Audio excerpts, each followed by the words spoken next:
දේවතා ආරාධනාව සමන්ත චක්කවාලේසු අත්‍රා ගච්ඡන්තු දේවතා සද්ධම්මං මුනි රාජස්ස සුනන්තු සංඝ මොක්ඛදං ධම්මස්සවන කාලෝ අයං බදන්තා ධම්මස්සවන කාලෝ අයං බදන්තා ධම්මස්සවන කාලෝ අයං බදන්තා නමෝ තස්ස භගවතෝ අරහතෝ සම්මා සම්බුද්දස්ස නමෝ තස්ස භගවතෝ අරහතෝ සම්මා සම්බුද්දස්ස නමෝ තස්ස භගවතෝ අරහතෝ සම්මා සම්බුද්දස්ස ශ්‍රද්ධාවන්ත පින්වත්නි මහා කරුණාව ලොවට කියාපෑ මහා කාරුණික වූ සාක්‍ය සිහිය වූ සුගත තථාගත සම්මා සම්බුදුරජාණන් වහන්සේගේ මහනෙල් මල් සුවඳ විහිදෙන සම්බුදු මුවගින් වදාළ උතුම් වූ ප ဋ ාණ දේශනාවන්ගෙන් බිදක් ශ්‍රවණය කරන්න නේද මේ සෑම සියලු දෙනාම අද දවසේදීත් මේ සූදානම් වෙන්නේ. නැත්නම් අද දවසේ අපේ මේ උතුම් ප ဋ ාණ දේශනා මාලාවේ කීවෙනි දවසද? එහෙනම් ඔබ කියාවි අද දවස් තමයි අපේ මේ උතුම් ප ဋ ාණ දේශනා මාලාවේ 5 වෙනි දේශනාව වෙන්නේ නේද? එතන අපි මේ වෙනකොට සාකච්ඡා කරගෙන ආවනේ ලස්සනට මොන ප්‍රත්‍යයද? හේතුපත්‍ය තමයි සාකච්ඡා කරගෙන යන්නේ. එතකොට ලෝභ මූල සිතට අනුව අපි හේතු ප්‍රත්‍ය සාකච්ඡා කරලා ප්‍රත්‍ය කතා කළා, ප්‍රත්‍ය උප්පන්න කතා කළා, ප්‍රත්‍ය ශක්තිය කතා කළා. එතකොට අපි ලෝභ මූල සිත්වල ලෝභ මූල සිත් කීයක් කතා කරාද? ලෝභ මූල සිත් 4ක් කතා කළා. එතකොට අද අපි සම්පූර්ණයෙන් මේ ලෝභ මූල සිත් 8ම කතා කරලා ඒ ලෝභ මූල සිත් 8න් වෙන කර්මපත ලස්සනට සාකච්ඡා කළා කෙටියෙන් ප්‍රත්‍යපත්‍යෝපන්න ප්‍රත්‍ය ශක්තිය සම්පූර්ණයෙන්ම සාකච්ඡා කරනවා. එතකොට අපිට ඊගව සතියේ තියෙන මොන සිද්ද? දේශ මූල සිත් හා මෝහ මූල සිත්. එතන සිත් 4යි තියෙන්නේ. අකුසල පැත්තේ සිත් කීයක් තියෙනවද? සිත් 12ක් තියෙනවනේ. ලෝභ මූල සිත් 8ක් තියෙනවා. දේශ මූල සිත් 2ක් තියෙනවා. මෝහ මූල සිත් 2ක් තියෙනවා. එතකොට ලෝභ මූල සිත් 8 ඉවර වුණාට පස්සේ අද දවසේ ඊට පස්සේ අපි ඊගාව සතියේ පන්තියේ තියන්නේ ඊට පස්සේ සතියේ තමයි පන්තියේ තියන්නේ. අන්න එතකොට දේශ මූල සිද්දයන් ලස්සනට කතා කරලා මෝහ මූල සිද්දක සම්පූර්ණයෙන්ම අවසන් කරනවා. එහෙනම් දැන් අපි මේ සටහනත් එක්ක සාකච්ඡා කරනවා පිටු අංක 3 සෝමනස්ස සහගත දිට්ඨිගත සම්පයුත්ත අසංඛාරික සිත. එතකොට මෙන්න මේ සිත අපි කලින් සාකච්ඡා කළා. හැබැයි නැවත මතක් කරගෙන එතන අපිට සමහරක් වෙලාවට අපි සාකච්ඡා කරාට සමහර අයට ඔළුවට ගිහිල්ලා නැති වෙන්න පුළුවන් සමහර කරුණු. අන්න ඒ නිසා අපි ලස්සනට පියවරක් ගන්න සාකච්ඡා කරගෙන යනවා. ඇයි අපි මේ විදිහට මේ කඩලා බිඳලා සාකච්ඡා කරගෙන යන්නේ? මෙන්න මෙහෙම ඉගෙන ගන්නකොට තමයි එදිනෙදා ප්‍රායෝගික ජීවිතයට අපිට මේ උතුම් ප ဋ ාණ දේශනාව ගලප ගන්න පුළුවන්. නැත්තම් කෙනෙක්ට හිතෙන්න පුළුවන් ප ဋ ාණ ඉගෙන ගත්තට ඒක ජීවිතයට ගලප ගන්න එක්ක විහාරස්ථානයකට යන්න වෙනවා, භාවනා මධ්‍යස්ථානයකට යන්න වෙනවා. එහෙම නැත්තම් හුදකලා වෙන්න වෙනවා. එහෙම වෙන්නේ සාමාන්‍ය ධ්‍යාන උපදවාගෙන විදර්ශනාව තුළින් ආන්න ඒකේනා මෙන්න මේ ප්‍රත්‍ය ශක්තිය විමර්ශනය කරන කෙනෙක් ප්‍රත්‍ය ශක්තිය විමර්ශනය කරනවානේ. කියන්නේ ප්‍රත්‍ය ශක්තිය බලනවානේ භාවනාව තුළින්. අන්න ඒ තරමට දියුණු මනසක් හදාගන්න තමයි පිරිසෙන් වෙන් වෙලා යා භාවනා කටයුතු කරන්න අවශ්‍ය වෙන්නේ. එහෙම නැත්නම් එදිනෙදා ජීවිතයේ යෝනිසෝ මනසිකාරය කරනවා නම් අපේ මේ ස්කන්ධ පංචකයම කියන්නේ ස්කන්ධ පංචකයම අරමුණු කරනවා කියලා කියන්නේ ධර්මයට අනුව ජීවත් වෙනවා කියන එක තමයි. එතකොට අපි සාමාන්‍යයෙන් පුජ්‍යලයක් වුණාම එහෙම ධ්‍යානාදී උපදවා ගන්න නැති සාමාන්‍ය පුජ්‍යලයන් කරන්න ඕනේ මොකද්ද? ආන්නේ අය කරන්න ඕනේ මේ කියන ධර්මයේ හොඳට අහලා හැම තිස්සෙම අපිට වෙලාවක් තියෙනකොට මොකද මේකට ලොකු කාලයක් යන්නේ නැහැ. කියන්නේ ලොකු අමතර කටයුත්තක් කරන්න නැහැ. ඉඳගෙන ඉන්නකොට ඇවිදිනකොට අර අපේ සිත මේ ප ဋ ාණ ණය ක්‍රම අනුව මානසිකාරය කරන්න පුළුවන්. අපිට පහළින් සිත් අරමුණු කරලා එහෙම නැත්නම් වෙනත් කෙනෙක්ගේ සිතක් හරි අපිට නිකන් හිතෙනවා මෙයා මේ වගේ දෙයක් කරා කියලා. අන්න ඒ වගේ අපිට නානා ක්‍රමයකට මේ ප ဋ ාණය සම්මර්ෂණය කරන්න පුළුවන්. හොඳයි එහෙනම් අපි ඉස්සෙල්ලම සෝමනස්ස සහගත දිට්ඨික සම්පේත අසංකාරික සිතෙන් කරන්න පුළුවන් අකුසල කර්මපත හත ගැන තමයි මේ ලස්සනට සාකච්ඡා කරන්න සූදානම් වෙන්නේ. කෙනෙක් ඔන්න පළවෙනි එක ඔය පින්තූරෙන් පින්තූරේ බලාගෙන යන්න මම විස්තර කරනකොට පළවෙනි පින්තූරේ තියෙන මොකද අදින්නාදානයනේ. මොකද්ද මේ අදින්නාදානය කියලා කියන්නේ? අදින්නාදානය කියලා කියන්නේ සොරකම් කිරීම නේද? ඔන්න කෙනෙක් ඉන්නවා එයාට සතුටින් ඔන්න කෙනෙක් හරි සතුටින් හොරකම් කරනවා. සල්ලි වෙන්න පුළුවන්, ෆෝන් එකක් වෙන්න පුළුවන්, කම්පියුටර් එකක් වෙන්න පුළුවන්, ආහාර වෙන්න පුළුවන්, ඇඳුම් වෙන්න පුළුවන් මොකක් හරි දෙයක්. එයා සතුටින් නම් හොරකම් කරන්නේ. ආන්න එතකොට අපි මොකද්ද කියන්නේ? වේදනාව දෝමනස්ස කියලා කියනවාද? උපේක්ඛා කියලා කියනවාද? මොකද්ද කියන්නේ? මේ හැම එකක්ම හරියට අහන්න. මොකද අපතේ යන එකදු වචනයක්වත් විස්තර වෙන්නේ නැහැ. සියලු දේවල් අපේ ජීවිතේට වැදගත් වෙන දේවල් තමයි සාකච්ඡා කරන්නේ.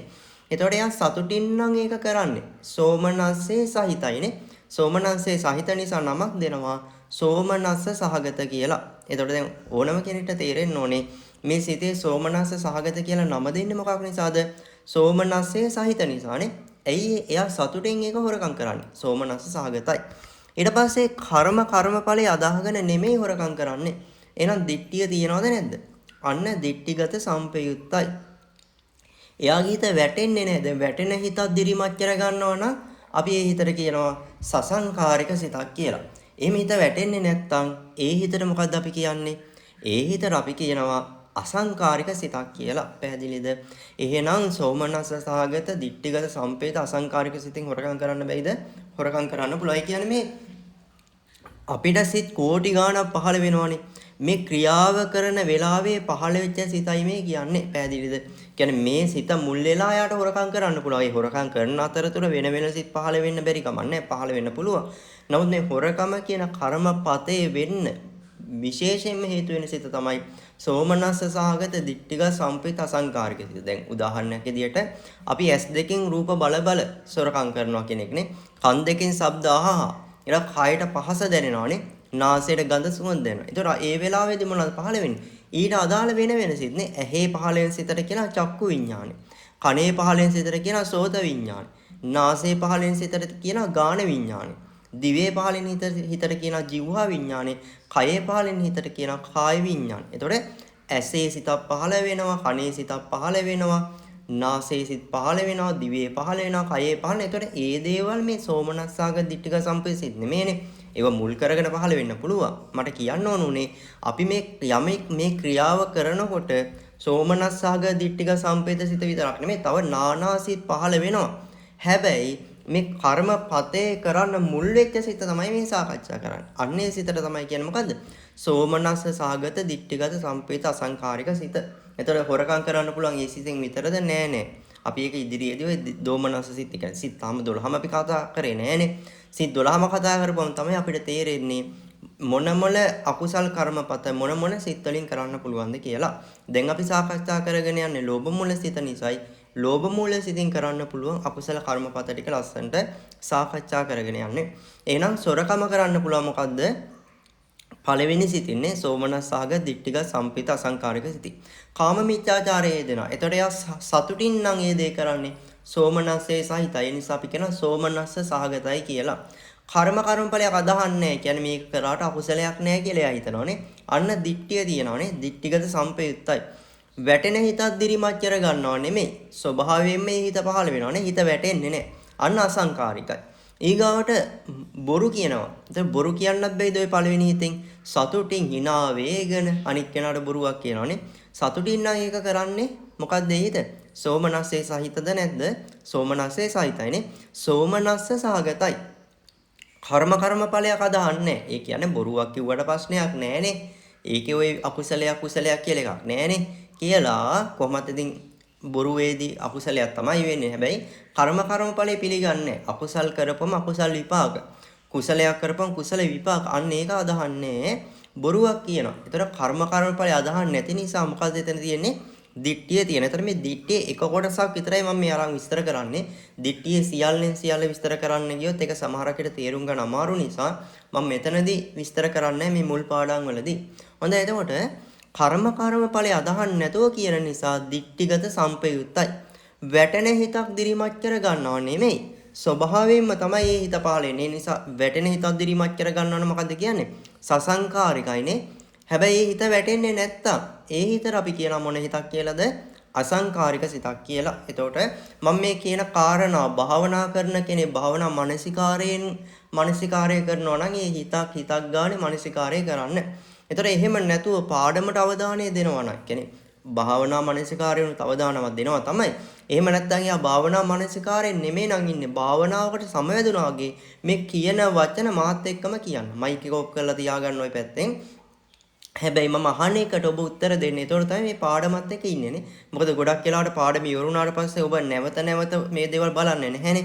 එතකොට ඔබට මේ කියන වෙලාවේ ඔළුවට දාගත්තොත් ඊට පස්සේ දේශනාව අන්තර්ජාලයට වැටුණාට පස්සේ ඕනනම් තව පාරක් බලලා සටහනක් දාගත්තොත් හොඳට මතක හිටිනවනේ.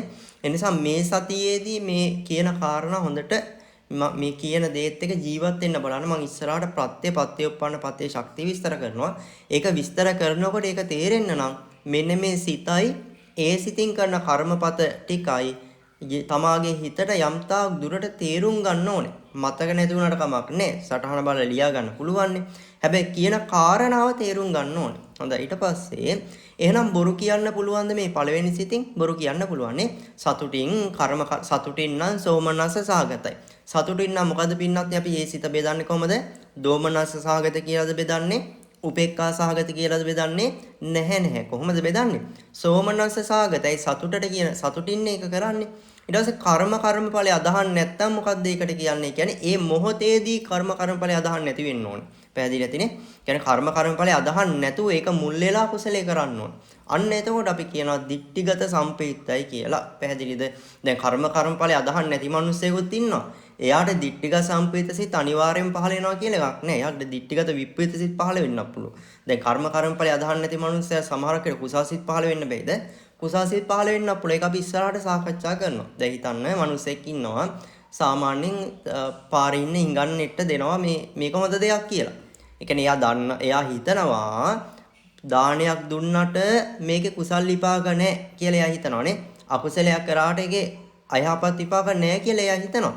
හැබැයි පාරින්න මිනිස්සෙට එයාට බැයිද මේ කෑම එකක් දෙන්න මේ මිනිස්සගේ බඩ හරි පිරෙයිනේ කියලා. එතකොට මොකද වෙන්නේ? ප්‍රඥාව නැති වුණාට ඒක කුසලයක්. ඥාන විප්‍රේත කුසසිත පහළ වෙන්න පුළුවන් මිච්ඡා දිට්ඨිකයට බවනේ. එහෙම නැහැ කියලා කියන්න බෑ. ඒ නිසා කෙනෙක්ට හිතෙනවා මේ මිච්ඡා දිට්ඨික පුජ්‍යලයට අනිවාර්යයෙන්ම පහළ වෙන්නේ දිට්ඨික සම්පේතසිත. දිට්ඨිගත විප්‍රේතසිත පහළ වෙන්නේ නැහැ කියලා අකුසල පැත්තේ දිට්ඨිගත විප්‍රේතසිත පහළ වෙනවා. මානේ ඉස්සරහට ආවොත් ඒක අපි දිට්ඨිගත විප්‍රේතසිත වලදී ලස්සනට සාකච්ඡා කරනවා. හොඳයි. එහෙනම් මේ පළවෙනි සිත කොහොමද අපි ගත්තේ? බොරුවක් කියන අවස්ථාව. ඊගොඩ පිසුනා වාචා කියලා කියනවනේ. පිසුනා වාචා කියන්නේ කේලම. හරි සතුටින් hina වේගන ඔන්න කනට ඇවිල්ලා දෙයක් කියනවනේ. කේලමක් කියනවා.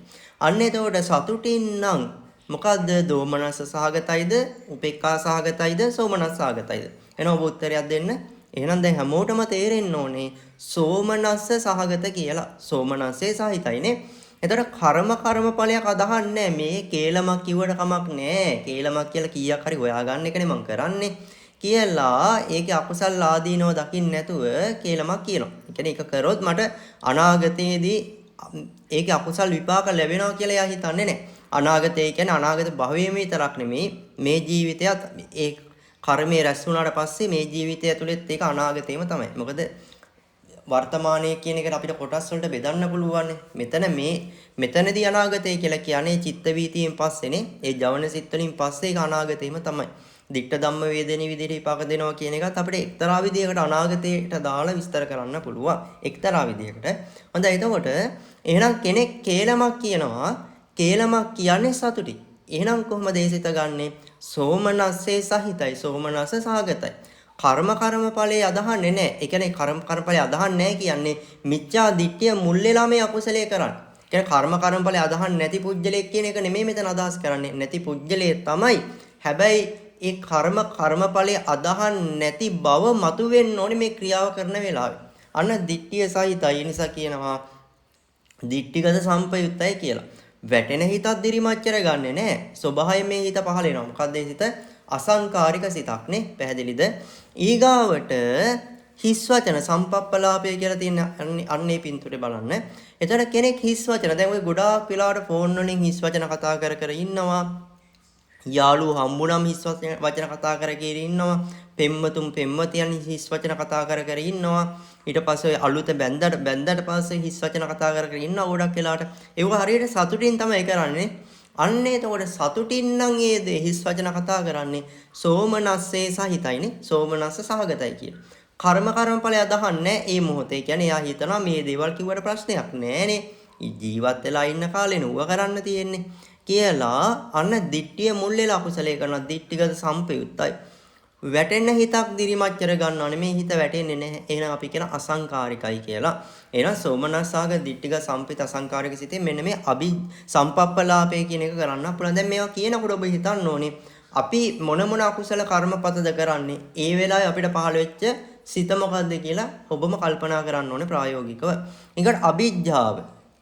ඒතර ගොඩක් ඔය ගිහි ජීවිතේ ගත කරන අයට දැන් සාමාන්‍ය පංචශීලයක් රකින්න අයට ගොඩක් වෙලාවට ඔය අදින්නා දානේ කාමීච්ඡාචාරයේ මුසාවාදයේ අයිති නොවුනට ගොඩක් වෙලාවට පිසුනා වාචා සම්පප්පලාප අභිජ්ජාව පහළ වෙන්න පුළුවන්. ඔතනත් ගොඩක් වෙලාවට සම්පප්පලාපයේ අභිජ්ජාවේ බොහෝ දෙනෙකුට පහළ වෙන්න පුළුවන්. ඒ නිසා මේ දේවල් ගැන සැලකිල්ලක් ඇති කර ගන්න ඕනේ. අභිජ්ජාව කියලා කියන්නේ අන්සතු වස්තුවක් තමාට අයිති කර ගැනීම මනසින්නේ. ඔන්න ලස්සන කාන්තාවක් ඉන්නවා එයා බැඳලා. එයා අන්සතු වස්තුවක්.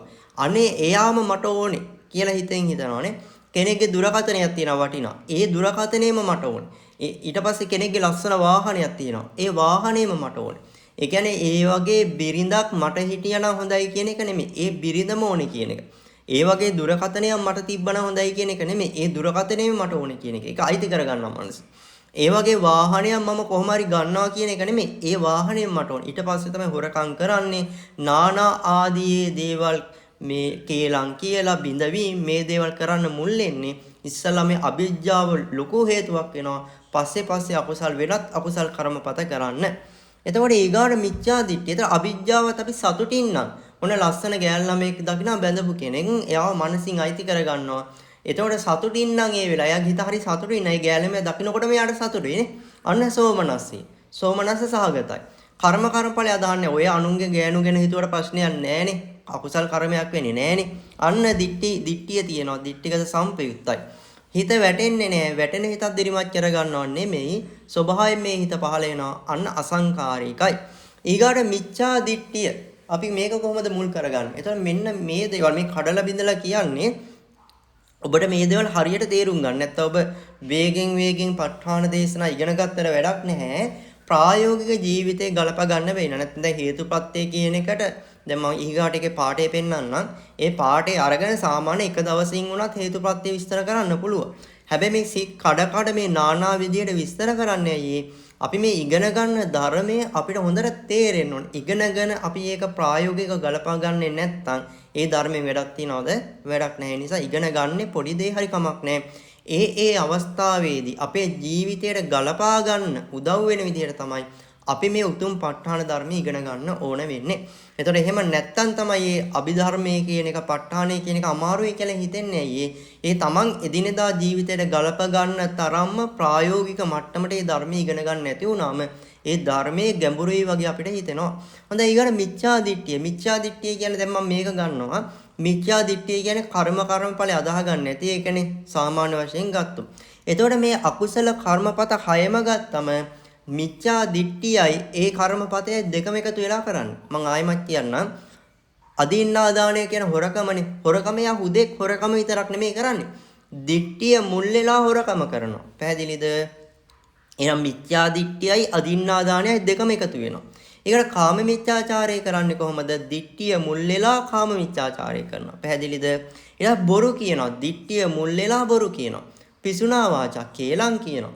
දිට්ඨිය මුල් වෙලා කේලම් කියනවා. ඊක සම්පප්පලාපේ දිට්ඨිය මුල් වෙලා හිස් වචන කියනවා. අවිජ්ජාව දිට්ඨිය මුල් වෙලා අනුන්ගේ බිරින්දෑවරුන්ට අනුන්ගේ ගෙවල් වලට අනුන්ගේ දුරකථන වලට අනුන්ගේ ලැප්ටොප් වලට ආහාර වලට ඇඳුම් වලට මෙන්න මේ දේවල් තමන් මනසින් අයිති කරගන්නවා. ඊට පස්සේ මේ 7 වෙනි කර්මපතේ ගත්තම එයා වෙන කිසිදු අකුසලයක් කරන්නේ නැහැ. කර්මපතයක් දිට්ඨිය විතරයි තියෙන. උදාහරණයක් විදිහට එයා හිතනවා මේ අකුසල් කරාට ප්‍රශ්නයක් නැහැනේ. අකුසල ආදීනව නැහැ. කුසල් කරාට විපාකයකුත් නැහැ. අන්න එහෙම යා මනසේ හිතන්න පුළුවන්. එහෙම නැත්නම් යා හොරකම කියන එක ගැන හිතන. ඒ කියන්නේ යා හොරකම් කරනව නෙමෙයි. එයා හිතන හොරකම් කරන මිනිස්සු මේ ලෝකේ ඉන්නවා හොරකම් කරාට ප්‍රශ්නයක් නැහැ. ඒකේ මේ යහපත් විපාක ලැබෙන්නේ නැහැ. අන්න එහෙමනේ කාම මිච්ඡාචාරය කියන කර්මපතේ අරගෙන එයා හිතනවා ඒකේ අකුසල විපාකයක් ලැබෙන්නේ නැහැ. මුසාවාදයේ කියන කර්මපතේ අරගෙන ඒක අකුසල විපාකයක් ලැබෙන්නේ නැහැ. පිසුනා වාචයේ කියන කර්මපතේ අරගෙන ඒක අකුසල විපාකයක් ලැබෙන්නේ නැහැ. සම්පප්පලාපේ ඊට පස්සේ අවිජ්ජාව ඒ ටික විතරනේ ප්‍රාණඝාතය වෙන්න පුළුවන්. පරුසා වාචා වෙන්න පුළුවන් ව්‍යාපාදේ වෙන්න පුළුවන් මොකක් හරි අරගෙන ඒක අකුසල ආදීනවා. ඒ කියන්නේ එහෙම නැත්නම් කුසල් පැත්ත ගන්නවානේ. දානයක් පූජා කරාට සිල් රැක්කට භාවනා කරාට ඒක මේ ඊගාව ජීවිතයට යහපතක් වෙන්නේ නැහැ කියලා මොකක් හරි විදිහට. ඒ කියන්නේ ඒ අකුසල කර්මපතේ කරනව නෙමෙයි යම්කිසි කරුණක් අරගෙන මනසින් හිතනවා දිට්ඨිය මුල් කරගෙන. පැහැදිලිද? එහෙනම් මනසින් දිට්ඨිය මුල් කරගෙන හිතනවා නම් ලෝභ මූල සිතෙන් අන්න එතකොට යාට දිට්ඨිය විතරයි පහළ වෙන්නේ වෙනත් කිසිදු කර්මපතයක් යායි වෙලා කරන්නේ නැහැ. අන්න එතකොට හුදෙක් දිට්ඨිය පහළ වෙනවා. එහෙනම් පැහැදිලිද? සෝමනස සාග දිට්ඨික සම්පේත අසංකාරික සිතෙන් මේ දිට්ඨිය පහළ කර ගන්න පුළුවන් නේ. දන් දුන්නට වැඩක් නෑ. එයා හරි සතුටුයි. එයා දන් දෙන්නේ නැත්තම් නේ. එතකොට සත්තු මෙරුවට ප්‍රශ්නයක් නෑ. එයා හරි සතුටුයි නේ. සත්තු මෙරුවට ප්‍රශ්නයක් නෑ කියලා එයා හිතලා සතුටු වෙනවා. මොන හරි දෙයක් හිතලා. එතකොට අන්න එතකොට එයා සතුටින් නම් එයා ඒ දිට්ඨියට එයා ඒ දිට්ඨියට ඇලුම් කරන නිසානේ දිට්ඨිය අතහරින්න බැරි. එතකොට එයාට ඒ වෙලාවේ සතුටක් පහළ වෙනවා නම් දිට්ඨිය අරමුණු කරනකොට අන්න සෝමනස්ස සහගතයි. කියන්නේ උපේක්ඛා සාගත සිතෙනුත් මේක කරන්න පුළුවන්. සමහරක් වෙලාවට කෙනෙක්ට සතුටක් ඇති වෙනවා. අන්න එතකොට සෝමනස්ස සාගතයි. දිට්ඨිය අනිවාර්යයෙන්ම තියෙනවනේ. දිට්ඨිගත සම්පයුක්තයි. වැටෙන හිතක් දිරිමච්චර ගන්නව නෙමෙයි. ස්වභාවයෙන් මේ හිත පහළ වෙනවා. අන්න අසංකාරිකයි. එහෙනම් සෝමනස්ස සාගත දිට්ඨිගත සම්පිත අසංකාරික සිතින් අකුසල කර්මපත කීයක් කරන්න පුළුවන්ද? අකුසල කර්මපත කරන්න පුළුවන් 7ක් කරන්න පුළුවන් නේ. අවශ්‍යයි ලියා ගන්න. හොඳයි ඊගාට අපි ඔගේ ප්‍රත්‍යෝපන්න ප්‍රත්‍ය ශක්තිය ලස්සනට කතා කරන්න සූදානම් වෙන්නේ. පිටු අංක 2ත් එක්ක තමයි කතා කරන්නේ. ඔය හේතුපච්චයෝති කියලා පාඩයක් තියෙන්නේ. ඔන්න දැන් අපි ලස්සනට දැන් ඔය පාඩේ තියෙන්නේ කොහෙද? දැන් මේ අද දවසේ අපි කරන්නේ මොකද්ද? සිත් 8ම අරගෙන මෙන්න මේ පාඩයත් එක්ක සාකච්ඡා කරන එක තමයි අද දවසේ කරන්නේ. දැන් ගොඩක් අය ප ဋ ාණිය සජ්ජායනා කරනවා. හැබැයි ප ဋ ාණිය සජ්ජායනා කරාට ඒ pāli වචනවල තේරුම දන්නේ නැහැ. දැන් සමහරක් අය කියනවා දවසින් දෙකෙන් අපිට ප ဋ ාණ ඉගෙන ගන්න ඕනේ pāli වචනවල තේරුමත් එක්ක කියලා. එහෙම උගන්වන්න බෑ. මොකද හේතුව pāli වචනේ නිකන් තේරුම කිව්වට තේරෙන්නේ නැහැ. ඒක ඇතුලේ තියෙන ධර්මතාවය අපි ඉගෙන ගන්නවා. ඒතර ප ဋ ාණ දේශනාවක් කියලා කියන්නේ සාමාන්‍ය මේ අභිධර්මයක් ඉගෙන ඔන්න අභිධර්මය හොඳට ඉගෙන ගත්ත කෙනෙක් නම් ප්‍රශ්නයක් නැහැ. එයාට තේරුම් කරවන්න පුළුවන්. හැබැයි අභිධර්මයේ ගැන දැනුමක් නැත්නම් මේක ඇතුලේ තියෙන සිත් මොනවාද? මේ මෙතන තියෙන චිත්තජ රූප මොනවාද? කර්මජ රූප මොනවාද? අන්න ඒ ගැන දැනුමක් නැත්නම් ඒවා වැඩ කරන විදිය ගැන දැනුමක් නැත්නම් එහෙම ප ဋ ාණ දේශනාවක් ඉගෙන ගන්න බෑ. දැන් අපි මේ කොටස පවා මෙතන විස්තර කරන්නේ පන්ති 4ක් විතර පැය ගාණක් සාකච්ඡා කරන සමහරක් පන්ති තියෙනවා පැය එකමාරකටත් වඩා විස්තර වෙලා තියෙන පන්තිත් තියෙනවා අපේනේ. එතකොට අන්න ඒ නිසා ටික දවසක් සාකච්ඡා කරපු නිසා තමයි මේ ටික විස්තර කරන්නේ. එහෙම නැත්නම් දවසින් දෙකෙන් එහෙම ප ဋ ාණ දේශනාවක් ඉගෙන ගන්න නම් පුළුවන්. එහෙම මට නම් විස්තර කරන්න පුළුවන් කමක් නැහැ. හොඳයි එහෙනම් අපි මෙන්න මේ පාඩයත් එක ලස්සනට සාකච්ඡා කරනවා. හේතුපච්චයෝති හේතු සම්පයුත්තකානං ධම්මානං තං සමුත්ථානානං ච රූපානං හේතුපච්චේන පච්චේ. ඔන්න ඕක තමයි පාළි ඔක ප ဋ ාණ ප්‍රකරණේම තියෙන පාඩයක් නේ. එතකොට හේතු කියන පදයක් තියෙනව නේද? හේතු සම්පයුත්තකානං ධම්මානං කියන එකේ හේතු කියන එකක් තියෙනවනේ. එතකොට දැන් මම කරන්න යන්නේ මෙන්න මේ ඔබ පාළියේ සජ්ජායනා කරනකොට ඔබ ප්‍රත්‍ය කියන එක වෙන් කර ගන්නත් ප්‍රත්‍යෝපන්න කියන එක වෙන් කර ගන්නත් ප්‍රත්‍ය ශක්තිය කියන එක වෙන් කර ගන්නත් ඔබ දක්ෂ වෙන්න ඕනේ. පැහැදිලිද? ප ဋ ාණේ සජ්ජායනා කරනකොට ප්‍රත්‍ය කියන එක වෙන් කර ගන්නත් ප්‍රත්‍යෝපන්න කියන එක වෙන් කර ගන්නත් ප්‍රත්‍ය ශක්තිය කියන එක වෙන් කර ගන්නත් ඔබ දක්ෂ වෙන්න ඕනේද නැද්ද? ඔබ දක්ෂ වෙන්න ඕනේ. හේතු කියනකොට මොනවාද හේතු කියන එකට අයිති වෙන්නේ? ලෝභයේ හේතුවක් වෙනානේ, දේශයේ හේතුවක් වෙනවා, මෝහයේ හේතුවක් වෙනවා, අලෝභයේ හේතුවක් වෙනවා, අදෝෂයේ හේතුවක් වෙනවා, අමෝහයේ හේතුවක් වෙනවා. හැබැයි අපි දැන් කරන්නේ සෝමනස්ස සහගත දිට්ඨිගත සම්පයුක්ත අසංකාරික සිතට අනුව මෙන්න මේ පත්‍යෝපන්න පත්‍ය ශක්තිය බැලීම විතරයි. එහෙම නැත්නම් මේ සියල්ලෙන් සියල්ලම කතා කරන්නේ. එහෙම කතා කරන්න ගියොත් තේරෙන්නේ නැහැ. නැත්නම් අපි සාමාන්‍ය කරන්නේ ඔක්කොම එකපාර කියලා පස්සේ බෙදලා විස්තර කරන එක. හැබැයි එහෙම කරන එක අභිධර්මයේ දන්නේ නැති කෙනෙකුට තේරුම් ගන්න අමාරු නිසා තමයි අපි මේ කොටසින් කොටස බෙදලා විස්තර කරන්නේ. ඒක මගේ පෞද්ගලික අදහසක්. හොඳයි එතකොට හේතු කියන එකට මොනවද එන්න ඕනේ? සෝමනස්ස සාගත දිට්ඨික සම්පිත අසංකාරික සිතට අනුව පින්වත්නි හේතු කියන එකට මොනවද එන්න ඕනේ? එහෙනම් ඔබ කල්පනා කරන්න. එහෙනම් හේතු කියන එකට එන්න ඕනේ මොකද්ද? ලෝභයයි මෝහයයිනේ පැහැදිලිද? මෝහේ හැම අකුසල සිතකටම සාධාරණයි. ඒ නිසා ලෝභ මෝහ කියන දෙන්න තමයි හේතු කියන එකට එන්න ඕනේ නේ. හේතු එතකොට හේතු කියන්නේ මොකද්ද මෙතන? ප්‍රත්‍ය ධර්ම. හේතු කියන්නේ මොකද්ද? ප්‍රත්‍ය ධර්ම. හේතු සම්පයුත්ත කාණං ධම්මාන. හේතු සම්ප්‍රයුක්ත වූ ධර්මයන්. මොනවාද හේතු සම්ප්‍රයුක්ත වූ ධර්මයන් කියලා කියන්නේ? ඒ තමයි සම්ප්‍රයුක්ත කියනවා නාම ධර්මනේ. නාම කියන්නේ මොනවද? ඒක නාම රූප කියන දෙන්න සම්ප්‍රයුක්ත ගන්න ඒ දෙන්න වෙන් කරන්න පුළුවන්. නාම චිත්තචෛසිකයි රූපේ වෙන් කරන්න පුළුවන්. ඒකනේ ඇහි සිත පහළ වෙලා ඒ සිත නිරුද්ධ වෙලා චිත්ත වීති කිහිපයක් ගිහිලා කනේ සිත පහළ එන්නේ. දැන් නාම රූප කියන එක වෙන් කරන්න බැයි නම් ඇහි සිත පහළනොත් ඒක ඇහිම තමයිනේ. ඒ හිත වෙන තැන කනේ පහළ වෙනකොට ඇහත් ගලවගෙන ගිහිලා කනේ පහළ වෙන්න ඕනේ. චක්කු ප්‍රසාදේ ගලවගෙන ගිහිලා සෝත ප්‍රසාදේ පහළ වෙන්න ඕනේ. එහෙම නැහැ. රූපේ අතහරින්න පුළුවන් සිතරනේ. පැහැදිලිද? අන්නේ නිසා නාම රූප කියන දෙන්න අතහැරිය හැකි විප්‍රයුක්ත වශයෙන් කතා කරනවානේ. සම්පයුක්ත කියන්නේ ගලවන්න බෑ. ඇයි ඒක ගලවන්න බැරි? සම්පයුක්ත ලක්ෂණ 4ක් ධර්මයේ විස්තර කරනවානේ. ඒක උපාද, ඒක නිරෝධ, ඒක ලම්බන, ඒක වත්තුක කියලා ලස්සන කරුණු 4ක් විස්තර කරනවා. ඒතර ඒ කරුණු 4 කොහෙද සඳහන් වෙන්නේ? ඒක අභිධර්මයේ මූලික කරුණු ඉගෙන ගන්නකොට විස්තර වෙන එක. ඉතින් කවුරු හරි මේ මූලික කරුණු ඉගෙනගෙන නැත්නම් ආන්නේ ඒ අයටත් මම මෙතනදී ඒ කාරණා විස්තර කරගෙන යනවා ලස්සනට. එතකොට අභිධම්මත සංග්‍රහයේ තමයි මේ කාරණා විස්තර වෙන්නේ මොකද්ද? ඒක උපාද, ඒක නිරෝධ, ඒක ලම්බන, ඒක වත්තුක කියන කාරණා 4. එතකොට මේ කාරණා 4 අට කතාවලත් විස්තර වෙන විශේෂයෙන්ම කතාවත්තු ප්‍රකරණයෙන් තමයි ගොඩක් තැන් වලට අරගෙන තියෙන්නේ මෙන්න මේ පාඩ 4. කතාවත්තු ප්‍රකරණය ඇත්ත වශයෙන් මෙතන විස්තර කරන්න හේතුව තමයි රාජගිරියේ සිද්ධාත්තික නිකායේ ඉන්න වාසීන් රාජගිරියේ සිද්ධාත්තික කියලා නිකායක් තිබිලා තියෙන අන්නේ නිකායෙන් වාදයක් දානවා චෛතසික කියලා ධර්මයක් නැහැ කියලා. අන්න එතකොට මේ වාදේ බෙදින්න මොග්ගලීපුත්ත තිස්ස මහරහතන් වහන්සේ තමයි මෙන්න මේ කරුණු 4 අරගෙන එක ලස්සනට පැහැදිලි කරලා දෙන්නේ. කියන චෛතසික කියලා දෙයක් තියෙනවා කියලා පෙන්නන්න මේ කරුණු 4 අරගෙන ලස්සනට විස්තර කරනවා.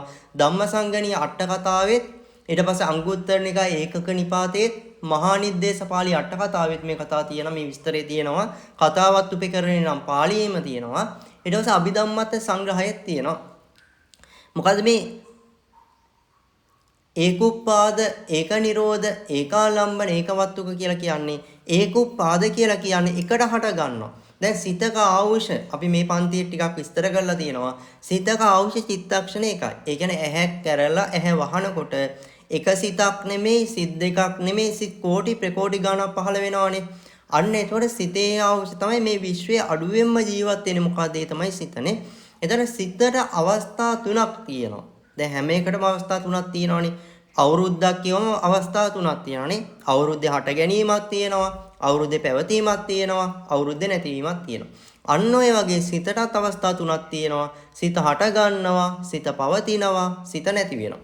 හට ගන්න අවස්ථාවට කියන උපාදක්ෂණය. පවතින අවස්ථාවට කියන ත්‍රිතික්ෂණය. නැති වෙන අවස්ථාවට කියන භංගක්ෂණය. එහෙනම් මේ ඒකුප්පාද කියලා කියන්නේ සිත හට ගන්නකොටම චෛතසිකත් හට ගන්නවා. එතකොට දැන් මෙතන චෛතසික වෙන්නේ මොනවද? ලෝභය කියන්නේ චෛතසිකයක්, මෝහය කියන්නේ චෛතසිකයක් නේද? සිතෙන් කරන්නේ අරමුණ ගන්න එක විතරයි. ලෝභ මෝහ කියන්නේ චෛතසික ධර්මනේ. ඊට දැන් පළවෙනි අකුසල සිත ගත්තම චෛතසික ධර්ම කීයක් පහළ වෙනවද? එතකොට චෛතසික ධර්ම පහළ වෙනවනේ. ඒක අපි කලින් සාකච්ඡා කරලා තියෙනව නේද? ඒතර මතක නැති කට්ටිය පොතක් එහෙම තියෙනවා නම් බලන්න. නැත්නම් ওই සටහන තියෙනවා නම් ওই සටහනේ පහළට ගිහිල්ලා බලන්න. හැබැයි අපි මේ සටහනත් එක්ක තමයි සාකච්ඡා කරන්නේ. මේ සටහනේ පහළ තියෙනවා. ඒ පළවෙනි සිතට පහළෙන් චෛතසික ධර්ම කීයද? 19ක් කියලා. පැහැදිලිද? එතකොට ඒවට කියන චෛතසික ධර්ම කියලා. දැන් සබ්බචිත්ත සාධාරණ කියලා කියන්නේ පස්ස වේදනා සංඥා චේතනා ඒකාගතා ජීවිතින්ගේ මානසිකාරය කියන්නේ සිත නෙමේ චෛතසික. පෙකින්න කියනවනේ විතක්ක විචාර අදිමොක්ක විරිය පීති ඡන්ද කියලා කියන්නේ සිත නෙමේ චෛතසික. ඊට පස්සේ ලෝභය කියන්නේ සිත අකුසල සාධන හතර. මෝහය, අහිරිකේ, අනෝතප්පේ, උද්ධච්චේ සිත නෙමේ චෛසික. ලෝභය කියන්නේ සිත නෙමේ චෛසික. ditthi කියන්නේ සිත නෙමේ චෛසිකනේ. මේ ටික එකතු වුණාම පහළ වෙනා සිතක්. අන්න එකට කියනවා සෝමනස්ස සහගත ditthික සම්පේත අසංකාරික සිත කියලා. හොඳයි එහෙනම් අපි දැන් කතා කරන්නේ ඔකේ තියෙනනේ හේතු කියන පදයෙන් කැඩුවා මොකද්ද? ප්‍රත්‍ය ධර්ම. මොනවාද ප්‍රත්‍ය ධර්ම? ලෝභයයි මෝහයයි. හේතු සම්පයුත්තකානං ධම්මානං කියන්නේ ප්‍රත්‍යෝපන්න. ඒ හේතු දෙන්නා නිසා පහළ වෙන ප්‍රත්‍යෝපන්න තමයි හේතු සම්පයුත්තකානං ධම්මානං කියන පදයෙන් කියන්නේ. ඉතින් සම්ප්‍රයුක්ත කියන පදේ කොහොමද විස්තර කරන්නේ? ආන්න එක තමයි දැන් මම විස්තර කරන්නේ කරුණු හතරකින්. ඒක උපාද, ඒක නිරෝධ, ඒක ආලම්බන, ඒක වත්තු කියලානේ. ඒක උපාද කියලා කියන්නේ එකට හට ගන්නවා. සිත පළවෙනි කුඩාශනේ හට ගන්නකොට ඒ කියන්නේ උපාදක්ෂණේ කියනවානේ හට ගන්න එකට. චෛසික ටිතික්ෂණේ හටගන්නේ නැහැ. කියන්නේ අවශ්‍ය ලියා ගන්න සිත කොටස් තුනකට බෙදෙනවා. මොකද? උපාද, ටිති, භංග. උපාද කියන්නේ හට ගන්න අවස්ථාව, ටිති කියන්නේ පවතින අවස්ථාව, භංග කියන්නේ නිරුද්ධ වෙන අවස්ථාවනේ. එතකොට මේ හිත සම්පූර්ණයෙන්ම නැති වෙනවා. නැති වෙලාව තමයි සියල්ලෙන් සියල්ලයි හිත නැති වෙලා තමයි වෙන අලුත්ම හිතක් හටගන්නේ නේ. ඊට පස්සේ ඒ හිත හට ගන්නකොට ඒකට උපාදේ කියනවා. පවතින එකට ටිතිය කියනවා, නැති වෙන එකට භංගය කියලා කියනවා. එතකොට හිත උපාදක්ෂණේ හට ගන්නකොට චෛසික ඔය හිතේ සෝමනස්ස සාග ditthික සම්පිත අසංකාරික සිතේ තියෙන ලෝභය, එහෙම නැත්නම් ditthිය, එහෙම නැත්නම් සබ්බජිත සාධන චෛසික, එහෙම නැත්නම් පෙකීනක චෛසික. ඒ දේවල් ටිති අවස්ථාවේ පහළ වෙනව නෙමෙයි. ඒ දේවල් පහළ වෙන්නේ කොයි අවස්ථාවේද? උපාද අවස්ථාවේම තමයි. අන්න ඒකට කියනවා ඒක උපාද කියලා. ඒක නිරෝධ කියන්නේ මොකද්ද? එහෙනම් ඔබට දැන් තේරෙන්න ඕනේ සිත භංග වෙනවා. ඒ කියන්නේ නැත්තටම නැති වෙන්නේ මොන අවස්ථාවේද? භංග අවස්ථාවේනේ. උපාද ටිති භංගනේ. භංග අවස්ථාවේ නැත්තටම නැති වෙනවා. අන්න එතකොට චෛතසික ටිති අවස්ථාවේ නැති වෙනවා. උපාද අවස්ථාවේ නැති වෙනවා නෙමෙයි. චෛතසිකන් නැති වෙන්නේ මොන අවස්ථාවේද? භංග අවස්ථාවේ. අන්න ඒකට කියනවා ඒක නිරෝධ. ඒකට නැති වෙනවා. ඊගාට ඒකා ලම්බන. එකම අරමුණ ගන්නවා. ඒක වත්තුක. එකම වස්තුවක පහළ වෙනවා. හතරවෙනි එක විස්තර කරලා මම තුන්වෙනි කියන්නම්. එතකොට තමයි ඒක ලස්සනට තේරුම් ගන්න පුළුවන් වෙන්නේ. හතරවෙනි එක තමයි ඒක වත්තුක එකම වස්තුවක පහළ වෙනවා. චක්කු ප්‍රසාදේ කියන්නේ ඇහි සිත් පහළ වෙන්න සුසු භූමියට කියන චක්කු ප්‍රසාදේ. කියන්නේ ඇහෙන් කරන්නේ වර්ණ අරමුණ ගන්න එක. කනෙන් කරන්නේ ශබ්ද අරමුණ ගන්න එක. කනේ හැමතැනම සිත් පහළ වෙන්නේ නැහැ. සිත් පහළ වෙන්නේ කියන්නේ ශබ්දය කියන අරමුණ ගන්න සුදුසු තැනක්. සුදුසු සිත් පහළ වෙන්න පුළුවන් තැනක් තියෙන. ඒකට කියනවා සෝත ප්‍රසාදේ. කන තුල තමයි ඒක තියෙන්නේ. ගාන ප්‍රසාදේ කියන්නේ නාසයේ සිත් පහළ වෙන සුසු තැන. අන්න ඒකට කියනවා ගාන ප්‍රසාදේ කියලා. ඊට පස්සේ දිවයේ සිත් පහළ වෙන සුසු තැන. ඒ සිතෙන් කරන්නේ රසය අරමුණු කරන එකනේ. ඒකට කියනවා જીවහා ප්‍රසාදේ කියලා.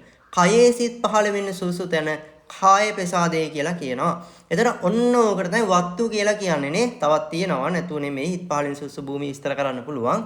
එතකොට මෙන්න මේවට ඒ කියන්නේ සිත් පහළ වෙන සුසු භූමියට කියන වත්තු කියලා. දැන් හදේ වත්තුවක් ගන්න පුළුවන්. එතකොට ඔන්න සිත පහළ වෙනවා කාය ප්‍රසාදේ කියලා ගමු. එතකොට චෛතසික ගිහිල්ලා කොහෙද චක්කු ප්‍රසාදේ පහළ වෙන්නේ නැහැ. පැහැදිලිද? ඒක වත්තුක කියන්නේ එකම වස්තුවේ. සිත පහළ වෙන්නේ කාය ප්‍රසාදේ නම් චෛතසික සෝත ප්‍රසාදේ පහළ වෙන්නේ නැහැ. චෛතසික චක්කු ප්‍රසාදේ පහළ වෙන්නේත් නැහැ. චෛතසික ගාන ප්‍රසාදේ පහළ වෙන්නේත් නැහැ. චෛතසික ජීවා ප්‍රසාදේ පහළ වෙන්නේත් නැහැ. පැහැදිලිද? අන්න එහෙනම් ඒකවත්ව කියන්නේ සිතයි චෛතසිකයි එකම වස්තුව එකම සිත පහළ වෙන සුසු භූමිය ඇසුරු කරන් තමයි පහළ වෙන්නේ. එහෙනම් හතරවෙනි කතාව හතරවෙනි විස්තරයත් අපි ලස්සනට සාකච්ඡා කරා. තුන්වෙනි විස්තරය තමයි ඒකා ලම්බන එකම අරමුණ ගන්නවා කියලා කියනවා. කොහොමද එකම අරමුණ ගන්නෙ? ඒ තමයි සිත පහළ වෙලා කාය ප්‍රසාදයේ එයා අරමුණු කරන්නේ පඨවි ධාතුව නයි. කියන්නේ තද ගතිය. දැන් ඔබ කකුලට තට්ටුවක් දාන්න ඔබට රිදෙනවානේ. පඨවි ධාතුව දැනෙනවානේ. සිත අරමුණු කරන්නේ පඨවි ධාතුව නම් චෛතසික තේජෝ ධාතුව අරමුණු කරන්නේ නැහැ. පැහැදිලිද? චෛතසික අරමුණු කරන්නේ පඨවි ධාතුවම තමයි. අන්න ඒකට කියන ඒකා ලම්බන එකම අරමුණ ගන්නවා කියලා. පැහැදිලිද? එහෙනම් ඒක උපාද කියන්නේ සිතත් එක්ක උපාදක්ෂණේ එකට පහළ වෙනවා. ඒක නිරෝධ කියන්නේ සිතත් එක්ක භංගක්ෂණේ එකට නිරුද්ධ වෙනවා චෛතසික. ඒකා ලම්බන කියන්නේ සිතත් එක්ක එකම සමාන අරමුණ ගන්නවා. පඨවි නම් පඨවි අරමුණු කරනවා. සිත අරමුණු කරන තේජෝ නම් චෛතසිකත් තේජෝ අරමුණු කරනවා. ඒක වත්තුක කියලා කියන්නේ සිත පහළ වෙන්නේ කාය ප්‍රසාදේ නම් චෛතසික පහළ වෙන්නේ කාය ප්‍රසාදේම තමයි. පැහැදිලිද? ඔන්න ඔය ගති ලක්ෂණ හතර නිසා බැලූ බැල්මටම සාමාන්‍ය පුජ්‍යලයට පේන්නේ සිතයි චෛසිකයි දෙකම එකක් වගේ. පැහැදිලිද? දැන් උදාහරණයක් ඇරෙද්දී අපිට කෙනෙකුට ලෝභය පහළ වුණා. එතකොට එයාට හිතෙන්නේ මට ලෝභය පහළ වුණා කියලානේ. ඒ කියන්නේ ලෝභය කියන සිත පහළ වුණා කියලානේ. ලෝභය කියන චෛසිකයක් පහළ වුණා කියලා හිතෙන්නේ නැහැනේ. ඒ ලෝභය කියන සිතක් පහළ වුණාම එයාට හිතෙන්නේ මම ලෝභයට යටපත් වෙලා. හැබැයි එයාට සිතයි චෛසිකයි කියන්නේ දෙකක් කියලා තේරෙනවා නම් ලෝභය දුරු කරපුවම එයාට ලෝභයෙන් තොරව, ඒ කියන්නේ එයා ලෝභය දුරු කරනවා. ලෝභය චෛසිකේ දුරු කරනවානේ. අලෝභය, ඒ කියන්නේ දන් දීම සිහිපත් කරනවා. එහෙම නැත්නම් ඒ ලෝභයේ තියෙන ආදීනව සිහිපත් කරනවානේ. අන්න එහෙම සිහිපත් කරපුවම ලෝභය කියන චෛසිකේ දුරු වෙලා අන්න එතනට අලෝභය කියන චෛසිකේ පහළ වෙනවානේ. පැහැදිලිද? දේශය පහළ වෙලා. එතන එයා හිතන්නේ දේශයටම යටපත් වෙලා. හැබැයි මෛත්‍රිය පාවිච්චි කරලා දේශේ යටපත් කරනකොට දේශ චෛසිකේ යටපත් වෙනකොට අන්න මෛත්‍රී කියන කුසලයේ පහළ වෙනවා ඒ සිතේ. අන්න ඊට පස්සේ මෛත්‍රී සාගත කුසල් සිතක් පහළ වෙනවා. පැහැදිලිද? එතකොට අන්න ඒක සිතයි චෛසිකයි කියන්නේ දෙකක් කියලා වෙන් කරගත්තම අපිට එදිනෙදා ජීවිතේ හරිම පහසුයි. නැත්තම් රාගය ඇති වුණොත් යටපත් වෙනවා. දේශය ඇති වුණොත් දේශයෙන් යටපත් වෙනවානේ. ඊර්ෂ්‍යාව ඇති වුණොත් යටපත් වෙනවා. මසුරුකම ඇති වුණොත් යටපත් වෙනවා. ඒතකොට අපිට හිතනවා මේ මගේ හිත මේ කියලා. නෑ ඒක චෛතසිකයක්. ඒ චෛතසිකයක් කියලා තේරුම් අරගෙන අන්න එක දුරු කරන්න උත්සාහ කරොත් අපිට හරිම සැනසille බොහොම සැහැල්ලුවෙන් අපේ ජීවිත ගත කරගන්න පුළුවන් හැකියාවක් තියෙනවා. එහෙනම් මේ සම්ප්‍රයුක්ත කියලා කියන්නේ මොනම ආකාරයකින් වෙන් කරන්නත් බෑ. ඒ කියන්නේ එකට හට ගන්නවා නම්, එකට නිරුද්ධ වෙනවා නම්, එකම වස්තුවක පහළ වෙනවා නම්, එකම අරමුණ ගන්නවා නම් මේ හතර දෙනා එකකට එකක් බැඳිලානේ තියෙන්නේ. අන්න එවැනි ධර්ම තමයි නාම රූප මේ නාම කියලා කියන්නේ. කියන්නේ සිතයි චෛසික. එහෙනම් හේතු කියන පදයෙන් අපි කඩනවා ප්‍රත්‍ය ධර්ම මොනවාද? අලෝභයයි අමෝහය. මේ සියලු හේතුප්‍රත්‍ය අනුවද බෙදන්නේ නැහැනේ. මොකකට අනුවද මේ බෙදන්නේ?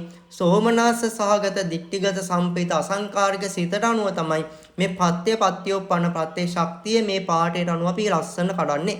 හේතු කියන පදේ යටතේ කඩනවා මොනවාද? ලෝභයයි මෝහයයි. හේතු සම්පයුත්තකානං ධම්මානං කියන පදේ යටතේ කඩනවා මොකද්ද? ඒ පළවෙනි ලෝභ මූල සිතේ පහළ වෙන චිත්තචෛසික මොනවාද? සබ්බචිත්ත සාධාරණ 7 පහළ වෙනවා. පෙකීනක 6 පහළ වෙනවා. ඊට පස්සේ අකුසල සාධාරණ 4 පහළ වෙනවා. ඊට පස්සේ ලෝභය පහළ වෙනවා, ditthිය පහළ වෙනවා. එහෙනම් ওই චෛසික ධර්ම 19යි සිතයි. ඔන්න ඔය නාම ධර්ම 20 ගන්නවා හේතු සම්පයුත්තකානං ධම්මානං වලට. ඇයි අර ලෝභ මෝහ කියන දෙන්න නිසා තමයි චෛසික ධර්ම 19 සිතයි පහළ වෙන්නේ. ලෝභ මෝහ නැත්තම් චෛසික ධර්ම 19 සිතයි පහළ වෙනවද? පහළ වෙන්නේ නැහනේ. අන්න ඊට පස්සේ තං සමුත්ථානානං ච රූපාණං. තං සමුත්ථානානං ච රූපාණං කියන්නේ චිත්තජ රූපනේ. මෙතනට කර්මජ රූප ගන්න නෑ. කර්මජ රූප අපි කතා කරන්නේ ප්‍රතිසන්දි අවස්ථාවත් එක්ක තමයි. ඊට පස්සේ කර්මජ රූප වලට අපේ මේ දැන් පහළ වෙන හිත් බලපාන්නේ. පැහැදිලිද? ඒක අපි වෙනම සාකච්ඡා කරනවා. මෙතන ඒක අදාළ නෑ. මෙතන ගන්න චිත්තජ රූප. දැන් හිතන්න ඔබ සතුටින් ඉන්නකොට ඔබේ මූණ බලනකොට තේනවා ඔබ සතුටින් ඉන්න කෙනෙක්. ඔබ ඊර්ෂ්‍යාවෙන් නම් ඉන්නේ තව කෙනෙක් ගැන. මූණ දැක්කම පේන්නේ නැද්ද ඊර්ෂ්‍යාවෙන් ඉන්නේ කියලා? නැත්නම් ඔබගේ යාළුවෙක්, එහෙම නැත්නම් ඔබගේ අසල්වාසියෙක් ඔබට ඊර්ෂ්‍යා කරනවා. මූණ දැක්කම පේන්නේ දාන්න අසවලා නම් මට ඊර්ෂ්‍යාවෙන් ඉන්නේ කියලා. පේනවනේ නේද? එතකොට අන්න ඒ වගේනේ කෙනෙක්ගේ හිතේ මෛත්‍රියක් තියෙනකොට පේනවා. ආදරයක් තියෙනකොට පේනවනේ. අන්න එහෙනම් ඒ හිත නිසා පහළ වෙන චිත්තජ රූප මේ ශරීරේ පහළ වෙනවනේ. අන්න ඒක පත්‍යෝපන්න වලට ගන්න. මොකද්ද? සෝමනස්ස සාග දිට්ඨික සම්පේත අසංකාරික සිතකින් අකුසලයක් කරනකොට එයාගේ ශරීරයේ පුරා චිත්තජ රූප පහළ වෙනවා. ඒ කියන්නේ මූණේ පහළ වෙනව නෙමෙයි. හැම චිත්තජ රූපයක් මේ කියන්නේ අතපය හසුරලා ක්‍රියාවක් කරන්න පවා චිත්තජ රූපයක් පහළ වෙනවා. අන්න එතකොට මේ චිත්තජ රූප ටික ගන්න මොනකටද? තං සමුත්ථානානංච රූපානං කියන පදයට ගන්නවා චිත්තජ රූප. එතන පත්‍යෝපන්න කොටස් දෙකකට කතා කළානේ. සම්පයුත්තකානං ධම්මානං කියව නාම ධර්ම සිතයි චෛසික. එතකොට ඒක කොටස් දෙකකට බෙදලා තියෙන්නේ මොකද? එතකොට නාම ධර්ම විතරක් පහළ වෙන අරූප ලෝකයේනේ චතුෝකාර භවවලනේ. එතකොට චතුෝකාර භව විතරක් ඒ පාඩයෙන් අපිට කඩන්න පුළුවන්. හේතු සම්පයුත්තකානං ධම්මානං තං සමුත්ථානානං ච රූපානං කියන පද දෙකම විස්තර වෙනවා පංචෝකාර භවවල. ඒ කියන්නේ නාම රූප දෙකම තියෙන භවනේ. පැහැදිලිද? අන්න එතකොට බලන්න මෙතන අසඤ්ඤ සත්‍යය ගන්නෙ නැහැ. ඒ 31 භූමි තලයේ භූමි 30යි ගන්නෙ. භූමි 30න් භූමි 4ක් ගන්නවා.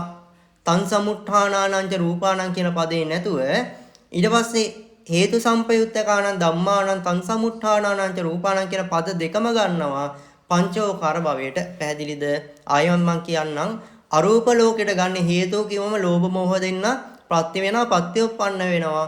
හේතු සම්පයුත්ත කාණං ධම්මාණං කියන එක ඒ කියන්නේ නාම ධර්ම ටිකනේ සිතයි චෛසිකයි. හැබැයි පංචෝකාර භවයේ ගත්තම රූප ධර්ම පහළ වෙනවා. පංචෝකාර භව කියන මේ අර අරූප ලෝක අතහැරලා මනුස්ස ලෝක, දිව්‍ය ලෝක, බ්‍රහ්ම ලෝක කියන ඒවා මේ පංචෝකාර භව වලට වැටෙනවනේ. අසඤ්ඤ සත්‍ය අතහැරලා. එතකොට ඒ පංචෝකාර භව වලට ගන්නවා තං සමුත්ථානානං රූපාණං කියලා. ඇයි හේතුව? චිත්තජ රූපක් පහළ වෙන නිසානේ. එහෙනම් අපි දැන් ලස්සනට කතා කළා ප්‍රත්‍ය කතා කළා ප්‍රත්‍යෝපන්න කතා කළා. ප්‍රත්‍ය ශක්තිය කොහෙද විස්තර කරන්නේ? හේතු පච්චේන පච්චයෝ කියන පාඩෙන් විස්තර කරන්නේ ප්‍රත්‍ය ශක්තිය. ඒ කියන්නේ හේතු භාවයෙන් ප්‍රත්‍යෝපන්නයට දායක වෙනවා. හේතු ප්‍රත්‍ය ශක්තියෙන් දායක වෙනවා. ඒ කියන්නේ ගහකට මුල් වගේ. ගහේ මුල් වලින් මොකද කරන්නේ? ගහ පොළොව මත මනාව පිහිටන්න උදව් කරනවානේ. අන්න ඒ වගේ අරමුණ මත මනාව පිහිටන්න උදව් කරනවා මොකද්ද? ලෝභ මෝහ කියන දෙන්නානේ. ලෝභ මෝහ බලවත් වෙන තරමට අරමුණ මත මේ හේතු දෙන්න බලවත්ව පිහිටන තරමට ඊතුරු චිත්තෝපාදයයි සිතයි මනාවේ අරමුණ මත පිහිටනවා. එහෙනම් හරිය ලස්සනට අපි කතා කළා. මම විස්තර කරනවා එකපාරක් අවසාන පාර විස්තර කරනවා. හොඳට මේක ඔලුවට දාගන්න අවශ්‍යයි ලියා ගන්න. හේතුපච්චයෝති හේතු සම්පයුත්ත කානං ධම්මානං තං සමුත්ථානානං ච රූපානං හේතුපච්චයේන පච්චයෝ හේතු කියලා කියනවා ලෝභ මෝහ දෙන්න. හේතු සම්පයුත්ත කානං ධම්මානං සම්පයුත්ත වූ ධර්ම ඒ තමයි සිතයි චෛතසිකයි. ඒ කියන්නේ සෝමනස්ස සහගත සිතට අනුව නම් චෛසික ධර්ම 19යි සිතයි හේතු සම්පයුත්ත කාණං ධම්මාන තං සමුත්ථානානං ච රූපාණං චිත්තජ රූප ඒවට අපි කියනවා හේතු නිසා හටගන්න චිත්තජ රූප නිසා අපි කියනවා සහේතුක චිත්තජ රූප කියලා. සමහර සිත් තියෙනවා මේ හේතු පහළ වෙන්නේ නැති සිතුත් තියෙනවා. අපි තාම මේ සිත් කතා කළේ නේ. අන්නේ හිත් නිසා පහළ වෙන චිත්තජ රූප වලට කියනවා අහේතුක චිත්තජ රූප කියලා. එතන මෙතන ගන්නේ සහේතුක චිත්තජ රූප. දැන් සෝමනස්ස සාගත දිට්ඨික සම්පිත අසංකාරික සිත අපි කතා කරනකොට ඒ හිතේ හේතු යෙදෙන නිසා ඒ හිතට අපි කියනවා සහේතුක සිතක් කියලා. අන්න ඒ නිසා ඒ සිත නිසා ඒ සිතේ තියෙන හේතු නිසා පහළ වෙන චිත්තජ රූප නිසා ඒ චිත්තජ රූප වලට නමක් දෙනවා සහේතුක චිත්තජ රූප. එහෙනම් තං සමුත්ථානානං ච රූපාණං කියනකොට සහේතුක චිත්තජ රූප ගන්නවා. ඒ තමයි ප්‍රත්‍යෝපන්න. ප්‍රත්‍ය ශක්තිය තමයි හේතුපච්චේන පච්චයෝ. එතන මොනවද ගන්නෙ? ප්‍රත්‍ය ශක්තිය ගන්නවා. හොඳයි ඊගව සටහන පිටුවංග 4ත් එක්ක අපි සාකච්ඡා කරමු. පිටුවංග 4ේදී සිත ලස්සන විස්තර කරනවානේ. දැන් ඔබට කලින් කීප එක තේරුම් නැත්නම් මේක මතක නැත්නම් අපි මේ කතා කරලා තියෙන්නේ. හැබැයි එකපාරට කියනවනේ මතක නැත්නම් මෙතන බලන්න. සෝමනස්සාග දිට්ඨික සම්පේත සිතේ පහළෙන් චෛසික තමයි විස්තර කරන්නේ. මොනවාද? සබ්බචිත්ත සාධාරණ හත. පස්ස වේදනා සංඥා චේතනා ඒකාගතා ජීවිතින්ද්‍රිය මනසිකාරය. ඊගොඩ ප්‍රකීර්ණක චෛසික ආයත් තියෙනවානේ. විතර්කය, ਵਿਚාරය, අදිමුක්ඛ, විරිය, පීති, ඡන්ද. ඊගොඩ රතු පාට බෝලෙන් පෙන්නනවා අකුසල සාධාරණ චෛසික 4.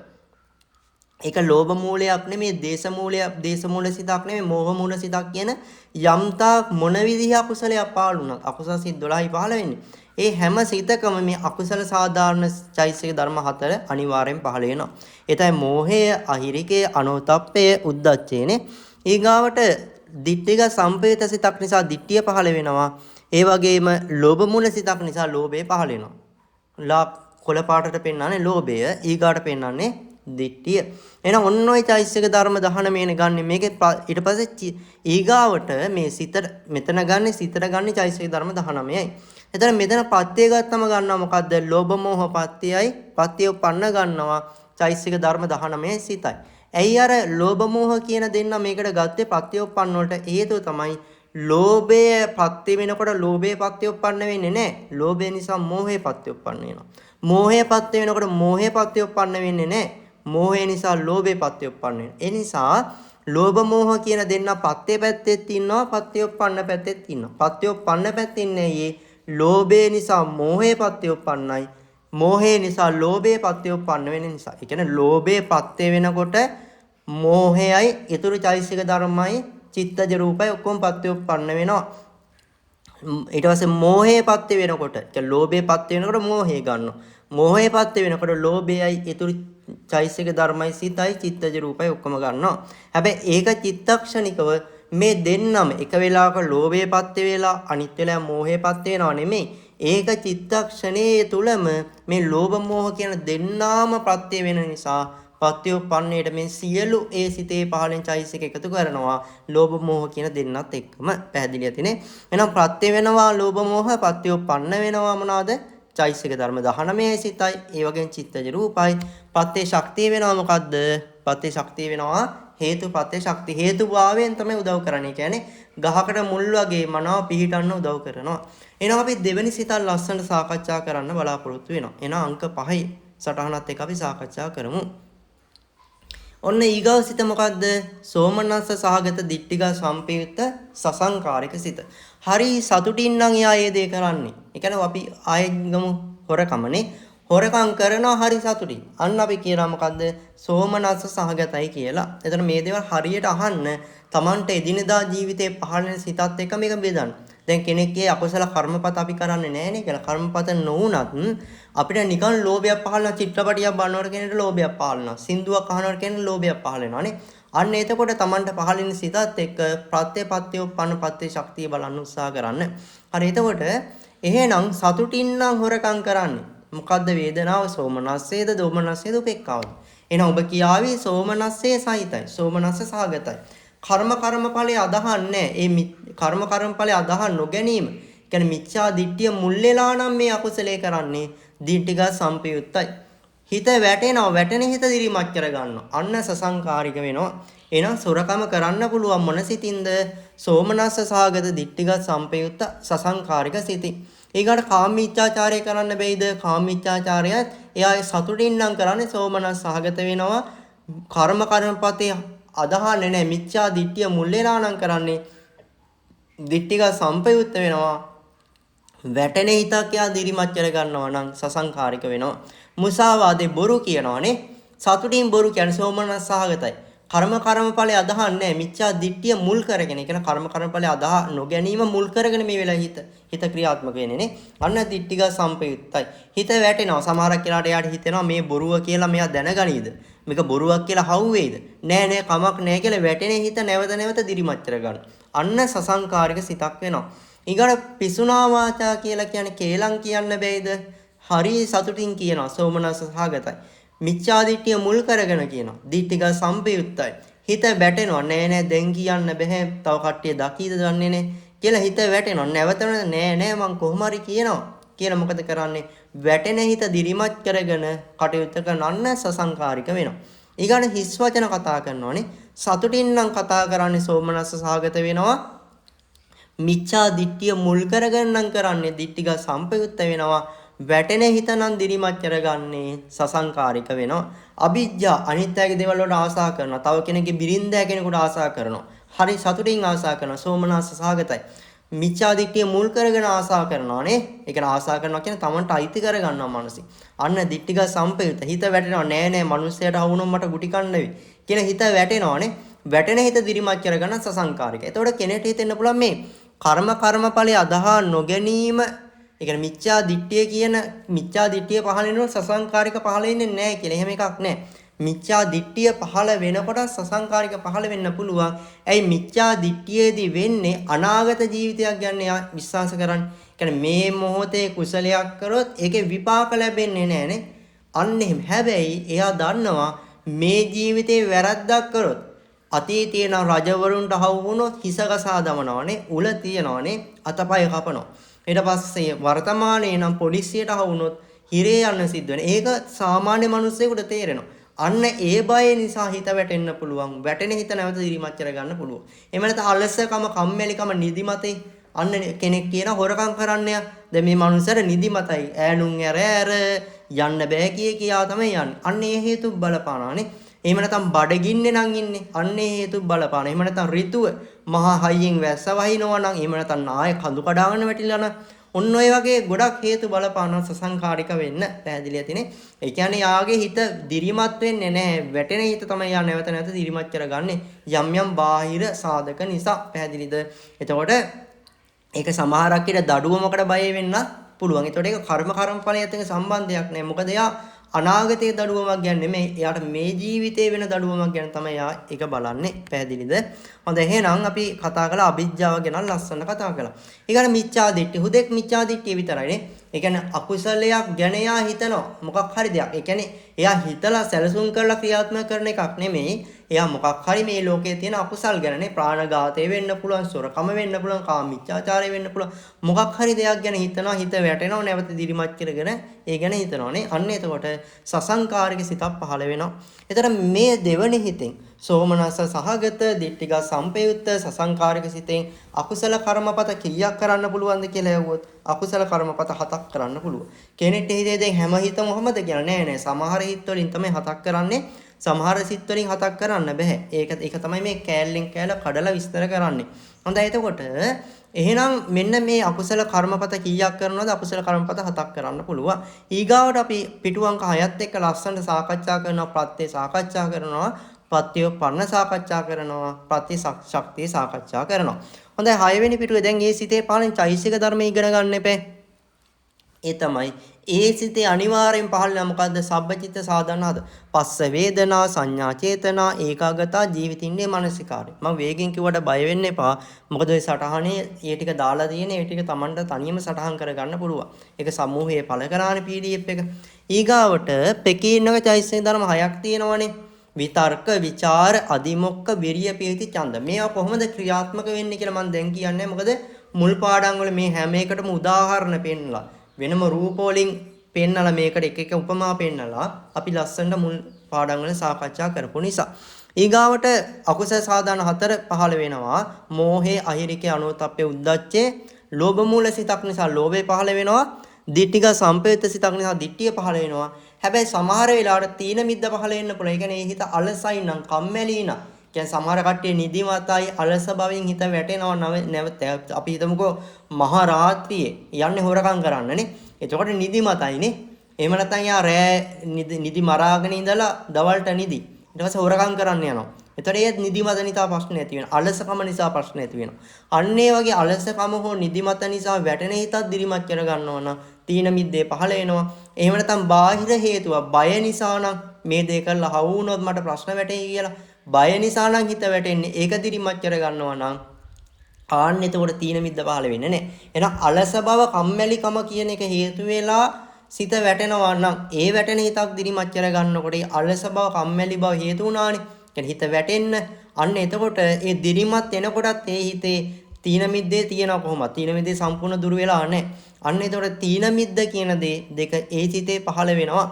එතකොට මෙන්න මේ තීන මිද්ද කියන එක අනිවාර්යයෙන්ම සිත දැන් අපි ගත්තොත් සෝමනස්ස සහගත දිට්ඨික සම්පේත සසංකාරී සිතට තීන මිද්දේ කියන තීන මිද්ද කියන චෛසික දෙක අනිවාර්යයෙන්ම අවශ්‍යද නැද්ද?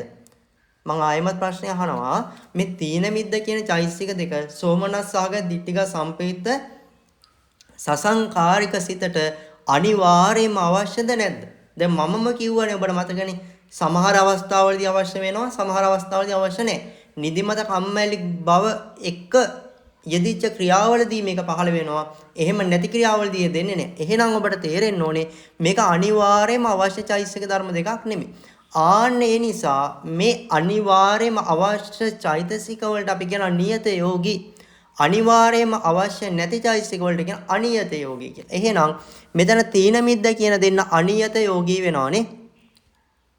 ඊතුරු චෛතසික ධර්ම 19ම නියත යෝගී වෙනවා. චෛතසික ධර්ම 21යි තියෙන්නේ. මේ 21න් ඊතුරු චෛතසික ධර්ම 19ම නියත යෝගී වෙලා තීන මිද්ද දෙන්න අනියත යෝගී නම් මොකද හේතුව පහළ වෙන්නත් පුළුවන්, පහළ නොවෙන්නත් පුළුවන්. පැහැදිලිද? එහෙනම් අපි ඒක ලස්සන කතා කළා. ඔය සටහනත් එක්කම අපි අර පාඨයත් එක්ක ලස්සනට ප්‍රත්‍යඋප්පන්න ප්‍රත්‍ය ශක්තිය කතා කරනවා. හේතු සම්පයුත්තකානං ධම්මානං තං සමුත්ථානානං ච රූපානං හේතුපච්චයේන පච්චයෝ හේතු කිව්වම ගන්නවා මොනවාද ගන්නෙ? ලෝභයයි මෝහයයි. හේතු සම්පයුත්තකානං ධම්මා සම්ප්‍රයුක්ත ධර්ම කියන වචනේ ඇහෙනකොටම සවන්පත් වලට සම්ප්‍රයුක්ත කියන වචනේ ඇහෙනකොට මතක් වෙන්න ඕනේ මොකද? නාම ධර්මනේ. නාම රූප කියන දෙකම එන්නේ නැහැ. සම්පයුත්තකානං ධම්මා ඊගාදාස උපපට්ඨානේ සජ්ජහායනා කරනකොට සම්පයුත්තකානං ධම්මානං කියනකොට මතක් වෙන්න ඕනේ නාම ධර්ම. එහෙනම් මෙතන ගන්නෙ පත්‍යෝපන්න. පත්‍ය වෙනවා ලෝභ මෝහ ප්‍රත්‍යෝපන්න ගන්නවා නාම ධර්ම කීයක්ද? ඔය සටහන බලලා කියන්නේ කීයක් ගන්නවද? 21ම ගන්නවානේ පත්‍යෝපන්න වලට. ඒ කියන්නේ සමහර සිත්වල 19 නම් 15 19ම ගන්නවා. තීන මිද්දක් 15 නාන 21ක් ගන්නවා. පොදුවේ අපි 21ම ගන්නවා. තං සමුත්ථානානංච රූපාණ. ඊතර කලින් ගත්තේ චතුෝකාර භව වලට විතරයි. හැබැයි පංචෝකාර භව කියන මනුස්ස ලෝක, දිව්‍ය ලෝක ආදී ලෝක වලට ගන්නවා.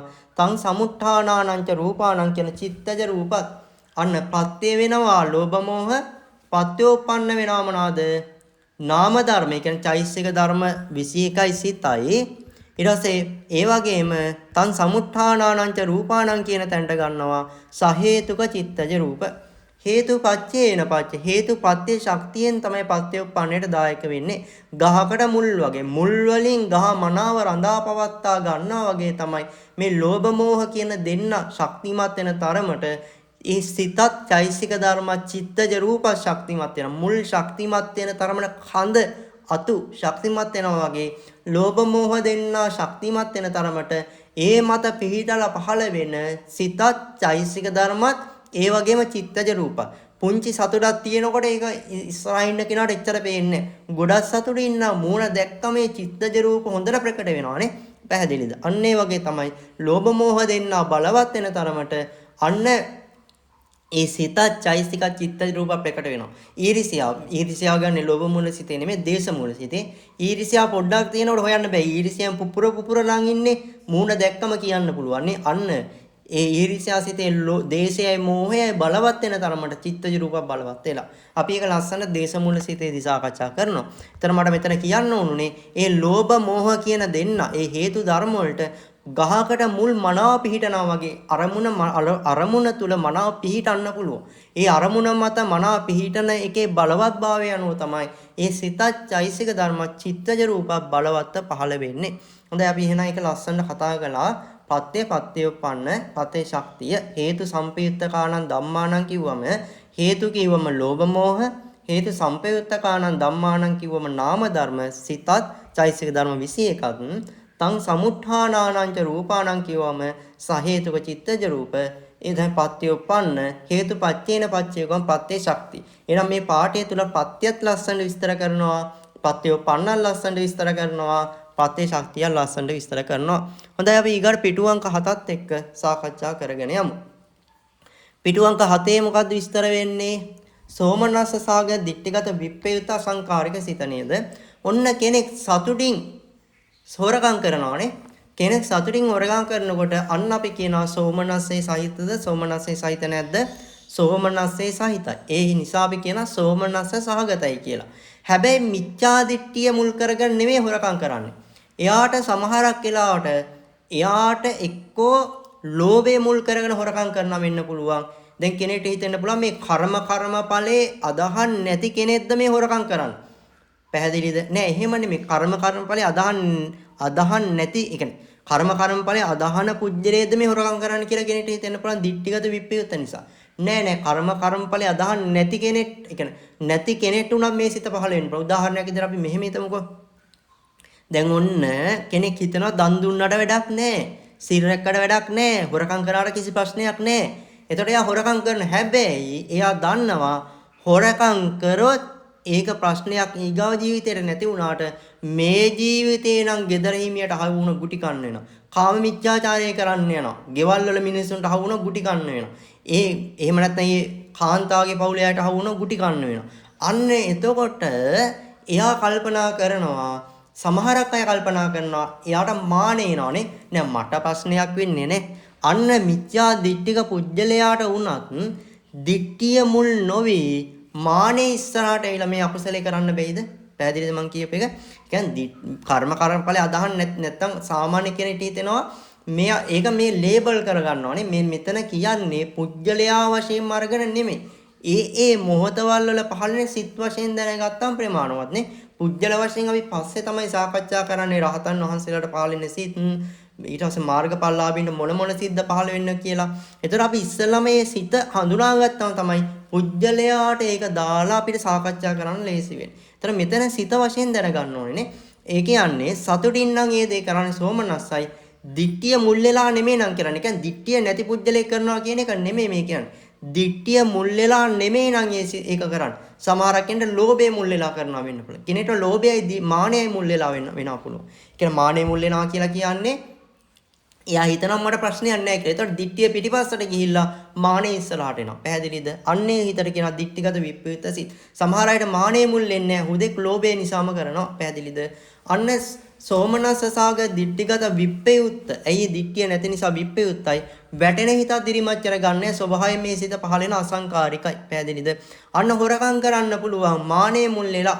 එහෙම නැත්නම් ලෝභය මුල් වෙලා දිට්ඨිය මුල් වෙන්නේ නැතුවනේ. අන්න සොරකම කරනවා සතුටින් සෝමනස්ස සහගතයි. දිට්ඨිය මුල් වෙන්නේ නැහැ. දිට්ඨිය මුල් වෙනවා නම් දිට්ඨිය සහිතයි. දිට්ඨික සම්පයුත්තයි. දිට්ඨිය මුල් වෙන්නේ නැත්නම් දිට්ඨිය නැහැ. එහෙනම් විප්‍රයුක්තයි නේ. දිට්ඨිගත විප්‍රයුක්තයි. අසංකාරිකයි කියන්නේ වැටෙන හිතක් දිරිමත් කර ගන්නව නෙමෙයි. ස්වභාවයෙන් මේ සිත පහළ වෙන අන්න අසංකාරිකයි.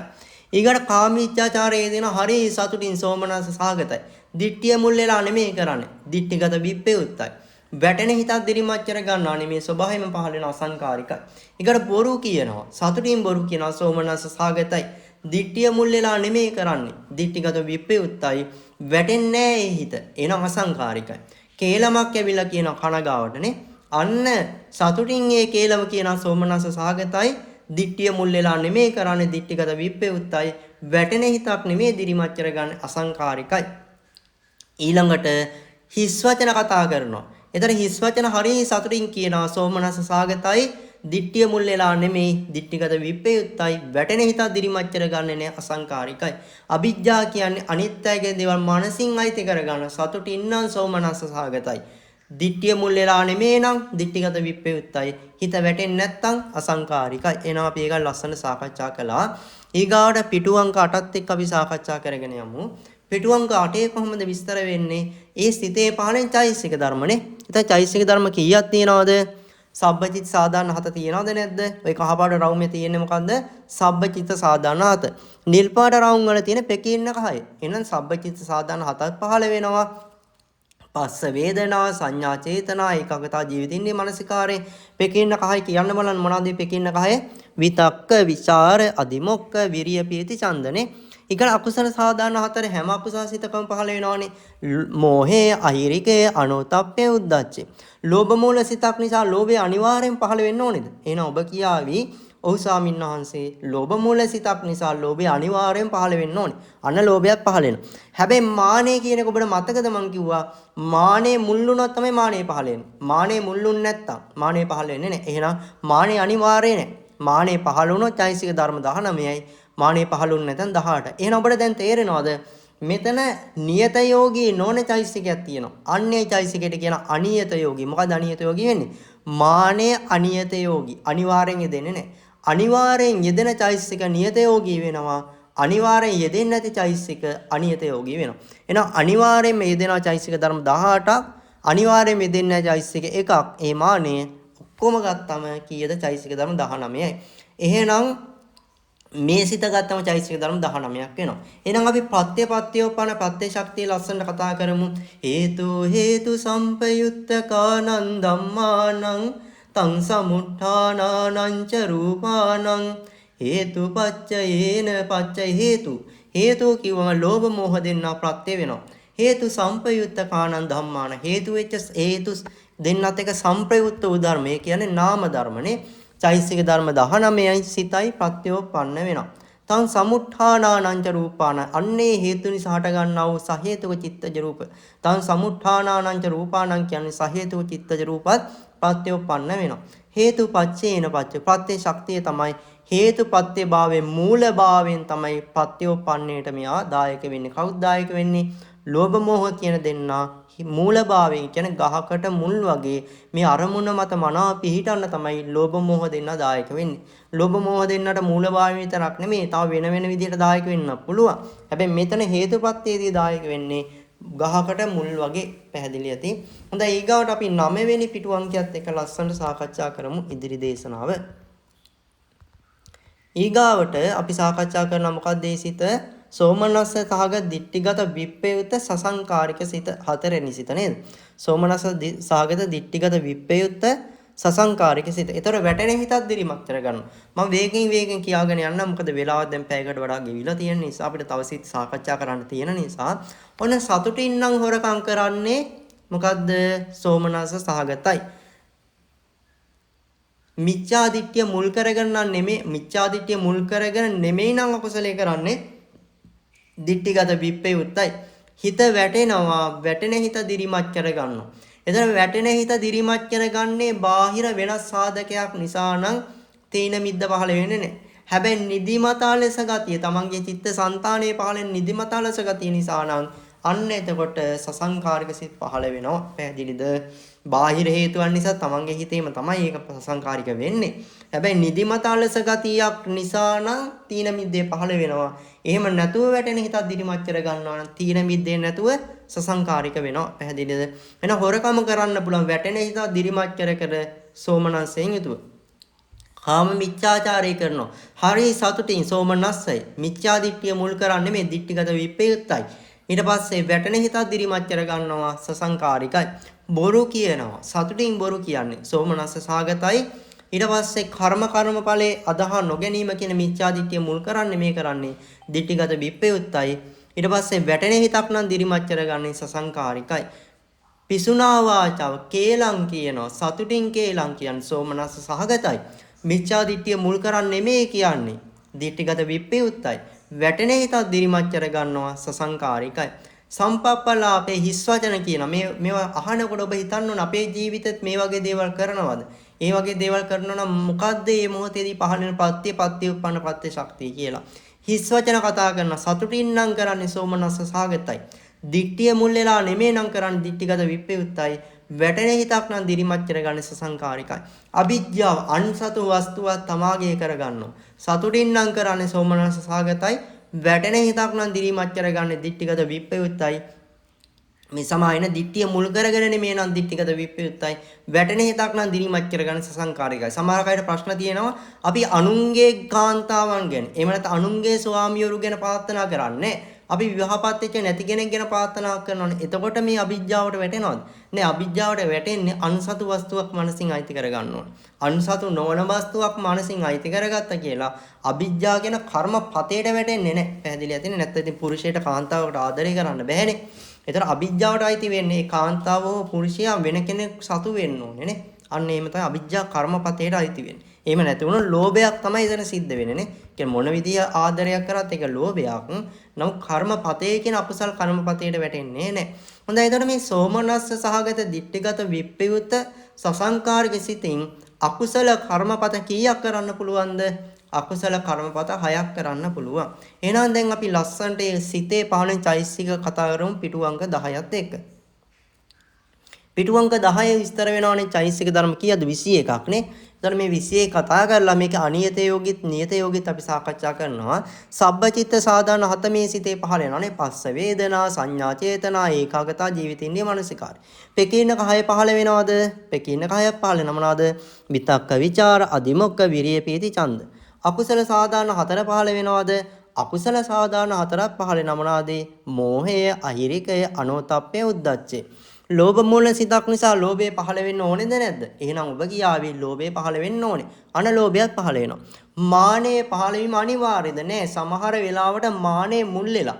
කියන්නේ මේ සිත ලෝභයේ මුල් වෙලාම තමයි කරන්නේ. සමහර අවස්ථාවලදී මානයත් මුල් වෙනවා. අන්න එහෙම වුණොත් මානය පහළ වෙනවා.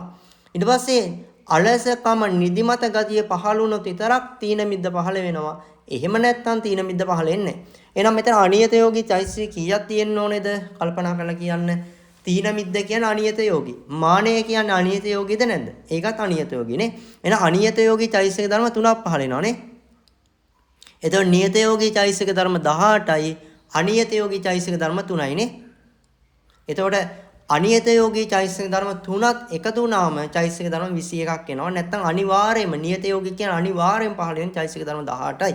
අනියත යෝගී වුණා මානේ තීනේ මිද්දේ එකතු වෙනවා මේ සිතට. එහෙනම් අපි ලස්සන්ට ප්‍රත්‍යපත්‍ය උපන්න පත්‍ය ශක්තිය කතා කරන ওই පිටුවම තියන්න. මම පාලි පාඨය කියලා ඒ පාඨයට අනුව මම මේ පාඨය කියන්නේ මොකද නැත්නම් අපි ප ဋ ාණේ සජ්ජායනා කරනකොට හේතු ප්‍රත්‍ය ඉගෙන ගත්තට පාළියේ කියනකොට තේරුන්නේ නැත්නම් මේ ප්‍රත්‍ය ඉගෙන ගත්තට ඒක එච්චරම ප්‍රායෝගික වෙලා නැහැ. ඒ නිසා අපි පාළි මේක ප ဋ ාණේ සජ්ජායනා කරන වෙලාවේදී ඒ පාඩේ දකින්නකොටම අපිට ඒ සිත් අනුව බෙදා ගන්න පුළුවන්. අන්න ඔබ හරියට ඉගෙනගත්තු කෙනෙක් වෙනවා. හේතු සම්පයුත්ත කානං ධම්මානං තං සමුත්ථානානං ච රූපානං හේතුපච්චයේන පච්චයෝ හේතු කිව්වම ලෝභ මෝහ දෙන්නනේ. මොනවද හේතු කියන පදේ ගන්නෙ? ඒ කියන්නේ මේ සියලුම හේතුද ගන්නෙ නෑනේ. සෝමනස්ස සාගත දිට්ඨිගත විප්පේත සසංකාරික සිතරණුවයි අපි මේ බලන්නේ. එතනදී හේතු කිව්වම ලෝභ මෝහ දෙන්න. ඒවා හරියට ලියා ගන්න. නැත්නම් හේතු කිව්වම ලෝභ මෝහ කියලා ඔබ කිව්වොත් මේ පාඩේ තියෙන හේතු වලට අයිති වෙන්නේ ලෝභ මෝහ කිව්වොත් ඒක සම්පූර්ණ වැරදි. ඒ ලෝභ මෝහ අයිති වෙන්නේ මොනකටද? මේ සෝමනස්ස සාගත දිට්ඨිගත විප්පේත සසංකාරික සිතට අනුවනේ. අපි කලින් කියපු සිත් වලටත් එහෙම තමයි.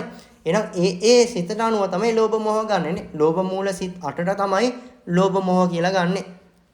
දෝෂ මූල සිත් වලට එහෙම ගන්නෙ නෑ. මෝහ මූල සිත් වලට එහෙම ගන්නෙ නෑ. ඊට පස්සේ කුසල සිත් ගත්තම එහෙම ගන්නෙ නෑනේ.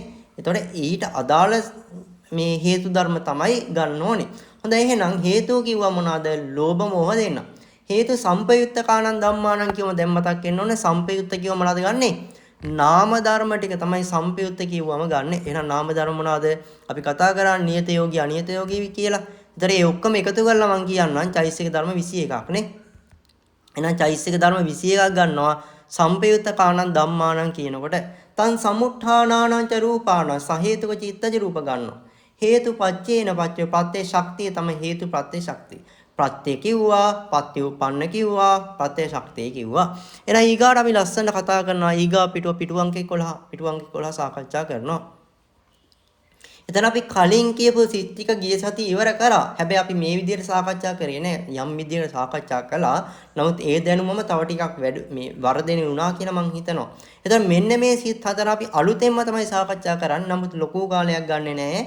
අර සාකච්ඡා කරපු විදිහටම කියාගෙන යන්නම් මම හිතනවා අමාරු වෙන්නේ නෑ කියලා. ඔන්න කෙනෙක් හොරකම් කරනවා උපේක්ඛා වෙන්නේ.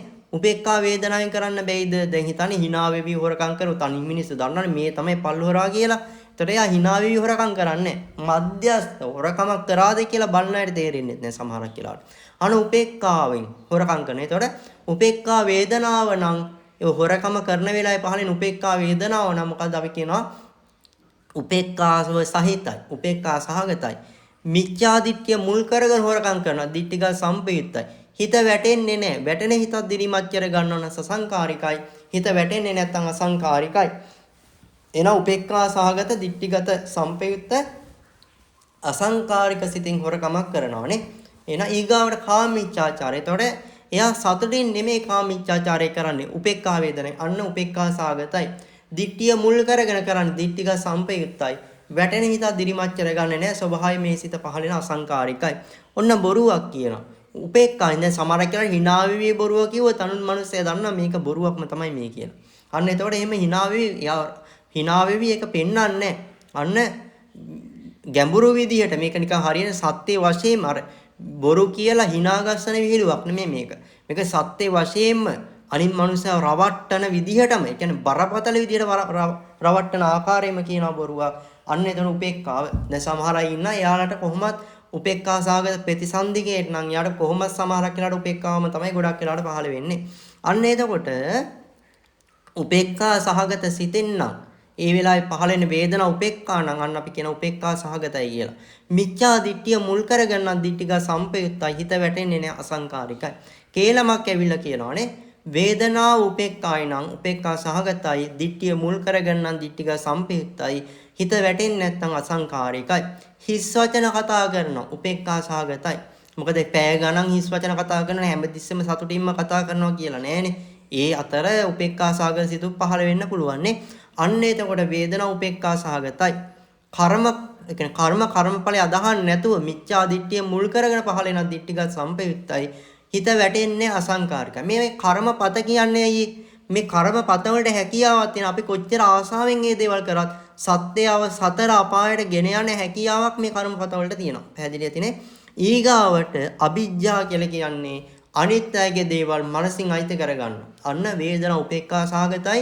මිච්ඡා දිට්ඨිය මුල් කරන් දිට්ඨික සම්පයුත්තයි හිත වැටෙන්නේ අසංකාරික. ඊගාවට මිච්ඡා දිට්ඨිය. ඒතර කලින් අකුසල් කරේ කොහමද? දිට්ඨියේ මුල් වෙලානේ. දිට්ඨිය මුල් වෙලා හොරකම් කරා. දිට්ඨිය මුල් වෙලා කාමීච්ඡාචාරය කරා. දිට්ඨිය මුල් වෙලා බොරු කිව්වා. දිට්ඨිය මුල් වෙලා කේලම් කිව්වා. දිට්ඨිය මුල් වෙලා හිස් වචන කිව්වා. දිට්ඨිය මුල් වෙලා අනිත් අයගේ දේවල් වලට ආසා කළා. හැබැයි මෙතන එහෙම කර්මපතයක් කරන්නේ. එයාට හුදෙක් දිට්ඨිය පහළ මොකක් හරි දෙයක් හිතලා මේක කරාට අකුසලයක් වෙන්නේ නෑනේ. මේක කරාට කුසලයක් වෙන්නේ නෑනේ කියලා අන්න මනසින් ගන්න. අම්මා කියලා විශේෂ කෙනෙක් නෑනේ, තාත්තා කියලා විශේෂ කෙනෙක් නෑනේ, සම්මා සම්බුදුරජාණන් වහන්සේලා කියලා නෑනේ. අන්න ඔය විදිහට මනසින් ගන්නවා. අන්න එතකොට දිට්ඨිය හුදේ පහළ වෙන, අනික් කර්මපත පහළ වෙන්නේ නෑ. පැහැදිලිද? අන්න එතකොට උපේක්ඛාසගත දිට්ඨිගත සම්පයුත්ත අසංකාරික සිතෙන් අකුසල කර්මපත කීයක් කරන්න පුළුවන්ද කියලා කවුරු හරි හෙව්වොත්, එහෙනම් අකුසල කර්මපත කීයක් කරන්න පුළුවන්ද?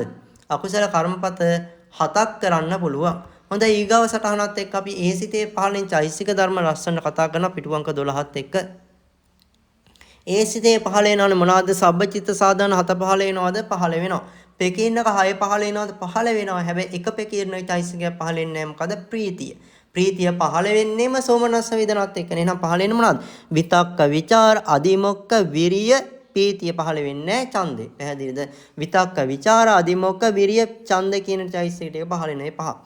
අකුසල සාධාරණ 4 ඒ සිතේ පහළ වෙනවා. අවශ්‍යයි සටහන දාගන්න ඔය නෝට් එකේ තියෙනවා. අකුසල සාධාරණ 4 පහළ වෙනද? පහළ වෙනවා. මෝහය, අහිරිකය, අනෝතප්පය, උද්දච්චය. ඊගල් ලෝභ මූල සිතක් නිසා ලෝභය පහළ වෙනවද නැද්ද? ලෝභයත් පහළ වෙනවා. ඊගත් දිට්ඨික සම්පේත සිතක් නිසා දිට්ඨිය පහළ වෙනවා. පැහැදිලිද? මෙතන අනියත යෝගී පෙන්නලා නැහැනේ. අනියත යෝගී නෑ, ඔක්කොම නියත යෝගී තමයි. එහෙනම් මේ සිතේ චෛසික ධර්ම කීයක් පහළ වෙනවද? 18යි, සිතයි 19යි නේ. චෛසික ධර්ම 18යි. එහෙනම් අපි මේ සිතේ ලස්සනට පත්‍ය මොකද්ද? පත්‍යෝපන්න මොකද්ද? පත්‍ය ශක්තිය මොකද්ද කියලා ලස්සනට සාකච්ඡා කරන්නයි මේ සූදානම් වෙන්නේ. හේතු සම්පයුත්ත කානං ධම්මානං තං සමුට්ඨානානං ච රූපානං හේතුපච්චයේන පච්චයෝ හේතු කියලා කියනවා මොකද්ද? දැන් ඔබට මතක් වෙන්න ඕනේ මේ කියන්නේ මොන සිතක්ද? ලෝභ මූල සිතක්. එහෙනම් ලෝභ මූල මොන සිතක් වුණත් හේතු යෙදෙන්නේ දෙන්නයි, තුන් දෙනෙක් යෙදෙන්නේ නැහැ, එක්කෙනෙක් වෙන්නේත් නැහැ. මොනවාද දෙන්න? ලෝභයයි මෝහයයි. හේතු සම්පයුත්ත කාණං ධම්ම. සම්පයුත්ත කාණං ධම්මාණං කියන එක මනසට වැටෙනකොටම, සවන්පත් වලට ඇහෙනකොටම නිකම්ම හිතට අරමුණක් එන්න මොකක් ගැනද මේ කියන්නේ? නාම ධර්ම ගැන. එහෙනම් චෛසික ධර්ම කීයක්ද මේ කියන්නේ? ඒ සිතේ පහළෙන් චෛසික ධර්ම කියන්නේ මේ කියන්නේ. චෛසික ධර්ම කීයද? චෛසික ධර්ම 18ක් නේ. එහෙනම් සම්පයුත්ත කාණං ධම්මාණං කියනකොටම මොකක්ද ඔළුවට එන්න ඕනේ? නාම ධර්ම ගැන තමයි මේ සාකච්ඡා කරන්නේ කියලා ඔළුවට අදහසක් එන්න ඕනේ. ඊට පස්සේ එහෙනම් නාම ධර්ම මොනවද වෙන්නේ? නාම ධර්ම 18යි, සිතයි 19යි නේ. ඒ චෛසික ධර්ම 18යි, සිතයි කියන 19ෙම සම්පයුත්ත කාණං ධම්මාණං වලට එනවා. ඔතන සිත එකතු කරලා නැහැ, එකතු කරනකොට. එතකොට අප හැම එකකම හැම සිතකම දැනගන්න ඕනේ චෛසික විතරයි අපි දාලා තියෙන්නේ. හැබැයි සිතත් ඒකට එකතු කරන්න ඕනේ මේ ප්‍රත්‍ය කතාවේදී. ඊගාවට තං සමුට්ඨානානං රූපාන. එහෙනම් චිත්තජ රූපත්. ඒ හේතු ධර්ම දෙන්නා නිසා කියන්නේ ලෝභ මෝහ නිසා හට ගන්නා චිත්තජ රූපත් ගන්නවා සහේතුක චිත්තජ රූප විදිහට. එහෙනම් ඒකත් පත්‍යෝපන්න වෙනවා. පත්‍ය ශක්තිය තමයි හේතුපච්චේන පච්චයෝ. ගහකට මුල් වගේ ලෝභ මෝහ දෙන්නාගෙන් පත්‍යෝපන්නේට මනාව පිහිටන්න දායක වෙනවා. එහෙනම් හේතු සම්පයුත්ත කාණං ධම්මානං තං සමුට්ඨානානං ච රූපානං හේතුපච්චේන පච්චයෝ කියන පාඩේ හේතු කියන්නේ ලෝභ මෝහ. හේතු සම්පයුත්ත කාණං ධම්මානං කියන්නේ චෛසික ධර්ම 18යි, සිතයි. තං සමුට්ඨානානං ච රූපානං කියන්නේ චිත්තජ රූපයි සහේතුක. හේතුපච්චේන පච්චයෝ කියන්නේ පත්‍ය ශක්තිය. එහෙනම් පත්‍ය කතා කළා, පත්‍යෝපන්න කතා කළා, පත්‍ය ශක්තිය කතා කළා. එතකොට අරූප ලෝකයේදී හේතු සම්පයුත්ත කාණං ධම්මානං කියන නාම ධර්ම විතරක් ගන්නවා පත්‍යෝපන්න වලට. පංචෝකාර භවයේදී තං සමුට්ඨානානං ච රූපානං කියන පදයට එකතු කරලා නාම රූප කියන දෙකම අපි ඇතුළත් කරනවා. පැහැදිලි ඇතිනේ. එහෙනම් මම හිතන එකේ ප්‍රශ්නයක් නැහැ කියලා ප්‍රත්‍ය පත්‍යෝපන්න පත්‍ය ශක්තිය වෙන් කරලා බලන්න. ඔය පාඩේ ඔබ ප ဋ ාණේ සජ්ජායනා කරනකොට ඔබ ගාව ඔය පොත් එහෙම ඇතිනේ. ඒ පොතේත් ඔය පාඩේ තියෙනවා. ඒ පාඩේ බලලා වෙන් කරගන්න බලන්න. ඒ කියන්නේ අද දවසේ වෙලාවක් තියෙනවා නම් ඔය සිත් 8ටම හේතු කියන පදයට අයිති ටික ලියන්න. හේතු සම්පයුත්ත කාණං කියන පදයට අයිති ටික ලියන්න. තන් සමුට්ඨානානංච රූපානං කියන පදේට අයිති ටික ලියන්න. හොඳයි. ඊගාට අපි පිටුව අංක 13ත් එක්ක ලස්සනට සාකච්ඡා කරමු. ඊගාට ඔන්න ඊගාව සිත අපි සාකච්ඡා කරන උපේක්ඛා සාගත දිට්ඨික සම්පේ සසංකාරික සිත. 6 වෙනි සිතනේ. තව සිත් දෙකයි තියෙන්නේ. ඒතකොට අද දවසේ පාඩම අපි අවසන් කරනවා. ඒ කියන්නේ අවසාන වෙනකම් ඉන්න මොකද ඔය සිත් 8න් කරන්න පුළුවන් කර්මපත ගාන අපි සාකච්ඡා කරනවා. ඒ කියන්නේ අංක වශයෙන් කියනවා ඒක gedara ඉන්නකොට හදලා බලන්න ඒ ගානම එනවද කියලා. හොඳයි එහෙනම් කෙනෙක් උපේක්ඛාවෙන් හොරකම් කරනවානේ. අන්න උපේක්ඛා සාගතයි. මිච්ඡා දිට්ඨිය මුල් කරගෙන හොරකම් කරනවා. දිට්ඨික සම්පයුත්තයි. වැටෙන හිතක් දිරිමච්චර ගන්න සසංකාරිකයි. එහෙනම් සොරකම මේ උපේක්ඛා සාගත දිට්ඨික සම්පේත සසංකාරික සිතින් කරන්න පුළුවන්. මෙතන ගන්නේ කර්මපත විතරයි. කර්මපත නොවන දේවල් ඕන තරම් තියෙනවානේ. මලක් දිහා බලලා ලෝභයක් ඇති වෙනවා. ගහක් දිහා බලලා ලෝභයක් ඇති වෙනවා.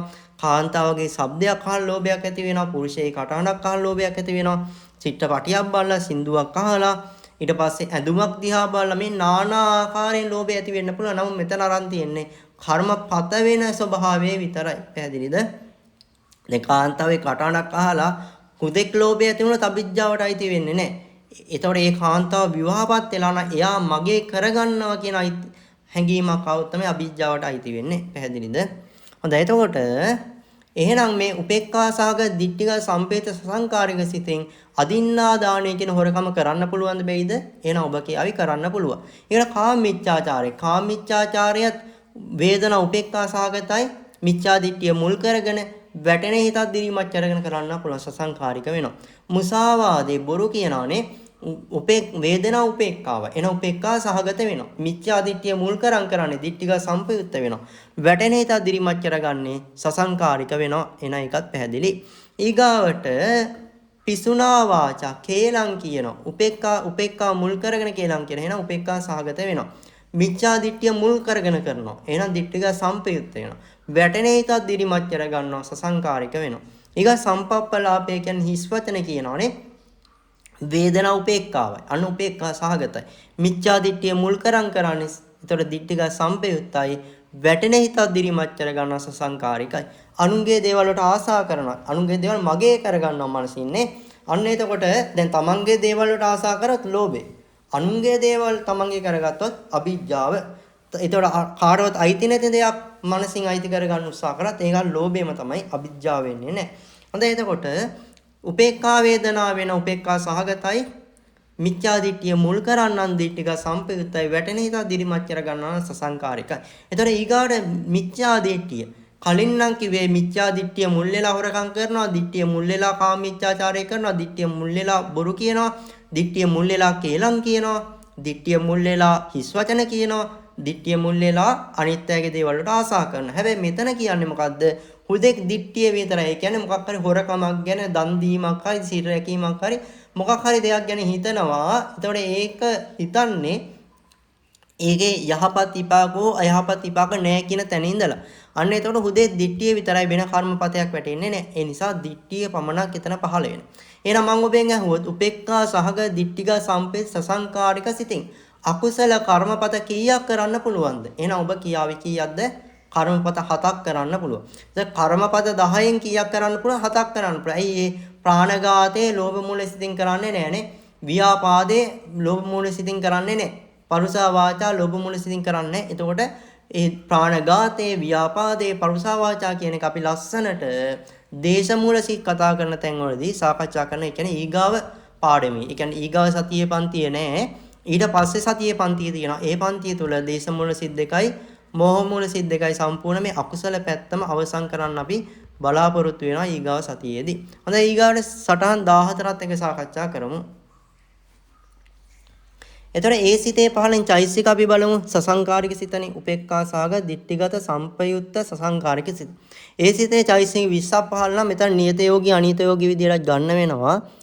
ඒ තමයි සබ්බචිත්ත සාධන 7 පහළ වෙනානේ. පස්ස වේදනා සංඥා චේතනා ඒකාගතා ජීවිතේන්ද්‍රිය මානසිකාරය. කහපාට රවුමේ තියෙන්නේ සබ්බචිත්ත සාධන 7. ඒ 7 මොළ සිත ගුණක් පහළ වෙනවා.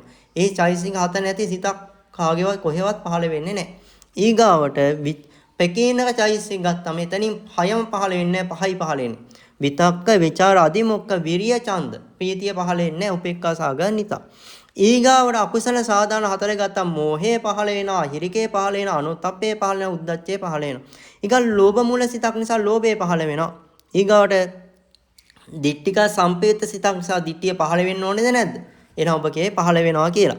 තීන මිද්ද පහළ වෙන්නේ නිදිමත අලස ගතියත් එක්ක වැටෙන හිතක් දිරිමච්චර ගත්තොත් තීන මිද්දේ පහළ වෙනවා. එහෙම නැත්නම් තීන මිද්දේ පහළ වෙන්නේ. ඒ නිසා තීන මිද්දේ නියත යෝගීද අනියත යෝගීද? තීන මිද්දේ අනියත යෝගී වෙනවා. නියත යෝගී චෛසික ධර්ම 18යි. තීන මිද්දේ අනියත යෝගී වුණාම 20ක් වෙනවා. ඒ නිසා අනියත යෝගීත් එකතු කරලා කියනවා සසංකාරික සිතේ චෛසික ධර්ම කීයක් පහළ වෙනවද? 20ක් පහළ වෙනවා. එහෙනම් අපි ලස්සනට මේකත් අර ප්‍රත්‍යපත්‍යෝපන්න ප්‍රත්‍ය ශක්තිය විදියට බලන්නයි මේ දැන් සූදානම් වෙන්නේ. හේතු සම්පයුත්තකානං ධම්මානං තං සමුත්ථානානං ච රූපානං හේතුපච්චයේන පච්චයෝ හේතු. හේතු කිව්වම ඔළුවට එන්න ඕන එකපාරට මොකද්ද? හේතු කියන්නේ ලෝභ මොහ දෙන්න. හේතු සම්පයුත්තකානං ධම්මානං නාම ධර්ම මොනවාද? චෛසික ධර්ම 10 චෛසික ධර්ම 20යි සිතයිනේ. අන්න නාම ධර්ම පත්‍යෝපන්න නියත යෝගී නම් 18යි අනියත යෝගීත් එක්ක එකතු වුනම තීන මිද්දත් එකතු වුණා 20යි. එහෙනම් අපි අනියත යෝගීත් එකතු කරලා කියනවා මෙතන චෛසික ධර්ම 19. එතකොට ඔබට මේ මොහොතේදී පහළ වෙන සිතත් එක්ක බලන්න වෙනවා. අනියත යෝගී ඒ කියන්නේ තීන මිද්දේ නැත්තම් තීන මිද්දේ අයින් කළා 18ක් එනවා. තීන මිද්දේ තියෙනවා නම් මේ මොහොතේ තීන මිද්දයත් එක්ක 20ක් එනවා. සිතත් එකතු කරන්න ඕනේ. එතකොට 21යි තීන මිද්දයත් එකතු කරපුවම. එහෙනම් චෛසික ධර්ම එතකොට චෛසික ධර්ම දැන් මේ ප්‍රශ්නයක් අහනවා ලෝභ මෝහ විතරද අලෝභ අදෝස ඉන්නේ නැද්ද කියලා මම දැන් කට කැඩෙනකම්ම පන්තියේ පටන් ගත්ත වෙලාවෙ ඉඳන් කිව්වා ලෝභ මූල සිතක ලෝභයයි මෝහයයි විතරයි පහළ වෙන්නේ. අලෝභය දේශය පහළ වෙන්නේ නැහැ. එතකොට අලෝභය අදෝසය අමෝහය පහළ වෙනවද පින්නත්නි අකුසල සිතක? අලෝභය අදෝසය අමෝහය පහළ වෙන කුසල සිත්වල විතරයි. අලෝභය අදෝසය අමෝහය පහළ වෙන්නේ කුසල සිත්වල විතරයි. ලෝභ දෝෂ මෝහ පහළ වෙන්නේ අකුසල සිත්වල විතරයි. ඒකෙන් ලෝභයයි මෝහයයි පහළ වෙන්නේ ලෝභ මූල සිත්වල, දෝෂයයි මෝහයයි පහළ වෙන්නේ දෝෂ මූල සිත්වල, මෝහය පහළ වෙන්නේ මෝහ මූල සිත්වල. ඒතර අපි තාම සිත් ඔක්කොම කතා කරේ නෑනේ. ඒකයි මං කියේ මේ හේතු සම්පේත කාණං ධම්මාණං කියවා මේ ඔක්කොම නෙමෙයි කතා කරන්නේ. මෙතන ඒ සිතට අදාළ ප්‍රත්‍ය විතරයි කතා කරන්නේ. පැහැදිලිද? එහෙනම් හේතු සම්පයුත්ත කාණං ධම්මාණං තං සමුත්ථානානං ච රූපාණං හේතුපච්චේන පච්චයෝ. ඒතර හේතු කියන තැනට ලෝභ දෝෂ මෝහ අලෝභ දෝෂ මෝහ කියන හයම ගන්නවා පොදුවේ කතා කරනකොට.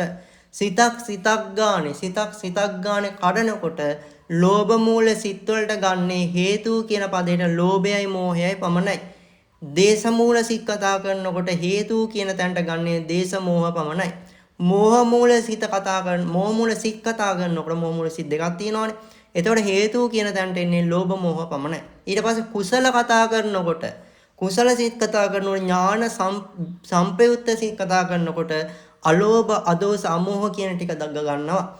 ඥාන විප්පයුත්ත සිත් කතා කරනකොට අලෝභයයි අදෝසය කතා කරනවා. අමෝහය ගන්නෙ නෑ ප්‍රඥාව නැති නිසා. එතන ඒ සිත් අපි තාම සාකච්ඡා කරේ නැති නිසා තාම මම කිව්වේ නෑ. දේශ මූල සිත් කතා කරපු නැති නිසා දේශ මූල සිත් මම කිව්වෙත් නෑ. මෝහ මූල සිත් කතා කරපු නැති නිසා මෝහ මූල සිත් කතා කරෙත් නෑ. එහෙනම් දැන් උගන්වන්නේ මොකද්ද? ලෝභ මූල සිත් 8ට අනුව පත්‍යෝපන්න පත්‍ය ශක්තිය බෙදෙන එක. ඒ නිසා මේ වෙලාවේදී අපි ඉගෙන ගන්න මොකද්ද? පත්‍ය පැත්තේදී පත්‍ය 6ම ඉගෙන ගන්නෙ නෑ. ඉගෙන ගන්නේ ලෝභයයි මෝහයයි කියන පත්‍ය දෙක පමණයි. පැහැදිලිද? මොකද මේ හිතට මේක ප්‍රායෝගිකව අපි හිතන්න එපා. එතකොට එහෙනම් ඒ මොහොතේ පහළ වෙන්නේ ලෝභ මෝහ පමණක් නිසා මම හිතනවා පැහැදිලි ඇති කියලා. හොඳයි එහෙනම් අපි අර පාඩයත් එක්ක ලස්සන සාකච්ඡා කරමු. ඒ නිසා මේ පාඩමට අහනකොට හිත එහෙමේ ගෙවල් ගැන, දොරවල් ගැන, අතීතය ගැන, අනාගතය ගැන යොමු කරන්නේ නැතුව මේ පාඩමට පමණක් හිත යොමු කරන්න. එතකොට මේ කියන දේවල් හැමෝටම තේරුම් ගන්න පුළුවන් හැකියාවක් ලැබෙනවා. හේතු සම්පයුත්ත කානං ධම්මානං තං සමුත්ථානානං ච රූපාණං හේතුපච්චයේන පච්චයෝ. හේතු කියලා කියනවා ලෝභ මෝහ දෙන්න. එතන අනිත් ටික ගන්නවද? අනිත් හතර ගන්නවද? අනිත් හේතු හතර මෙතන ගන්නෙ නෑ. මොකද මේ ලෝභ මූල සිතක් කතා කරන නිසා. හේතු සම්පයුත්ත කානං ධම්මානං කියව හිතට එන්න ඕනේ. මොකද්ද? නාම ධර්ම. මොනවාද මේ නාම ධර්ම? මේ සිතේ පහළ වෙන චිත්ත චෛතසික ධර්ම ටික හිතට එන්න ඕනේ. එතන මේ සිතේ චිත්ත චෛතසික ධර්ම කීයක් පහළ වෙනවද? චෛසික ධර්ම කීයක් මේ හිතේ පහළ වෙලා තියෙනවද ඔය සටහන දිහා බලන්න. එතකොට ඔය සටහන් ලස්සනට විස්තර කරනවානේ සබ්බචිත්ත සාධාරණ 7, පෙකින්නක 5, අකුසල සාධාරණ 4, ලෝභය, දිට්ඨිය, තීන මිද්ද. එහෙනම් චෛසික ධර්ම 20යි සිතයි ප්‍රත්‍යෝපන්න පැත්තට ගන්නවා.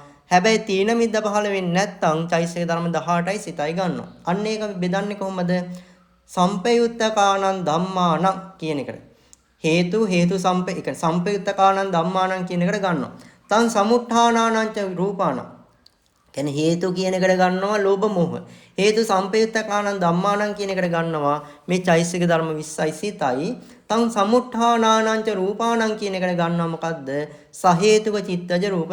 හේතු පච්චේන පච්චෝ කියන එකට ගන්නවා ප්‍රත්‍ය ශක්තිය. හේතු පත්‍ය ශක්තිය තමයි ප්‍රත්‍යෝපන්නයට මූලභාවයෙන් උදව් කරන නිසා මේ හේතු පත්‍ය ශක්තියෙන් තමයි මෙතන හේතු පච්චේන පච්චෝ කියන එක ගන්නෙ මූලභාවයෙන් මේ චෛසික ධර්ම වලටයි චිත්තජ රූප වලටයි උදව් කරනවා කියන අර්ථයෙන් හේතු පච්චේන පච්චෝ කියන පාඩේ ගන්නවා.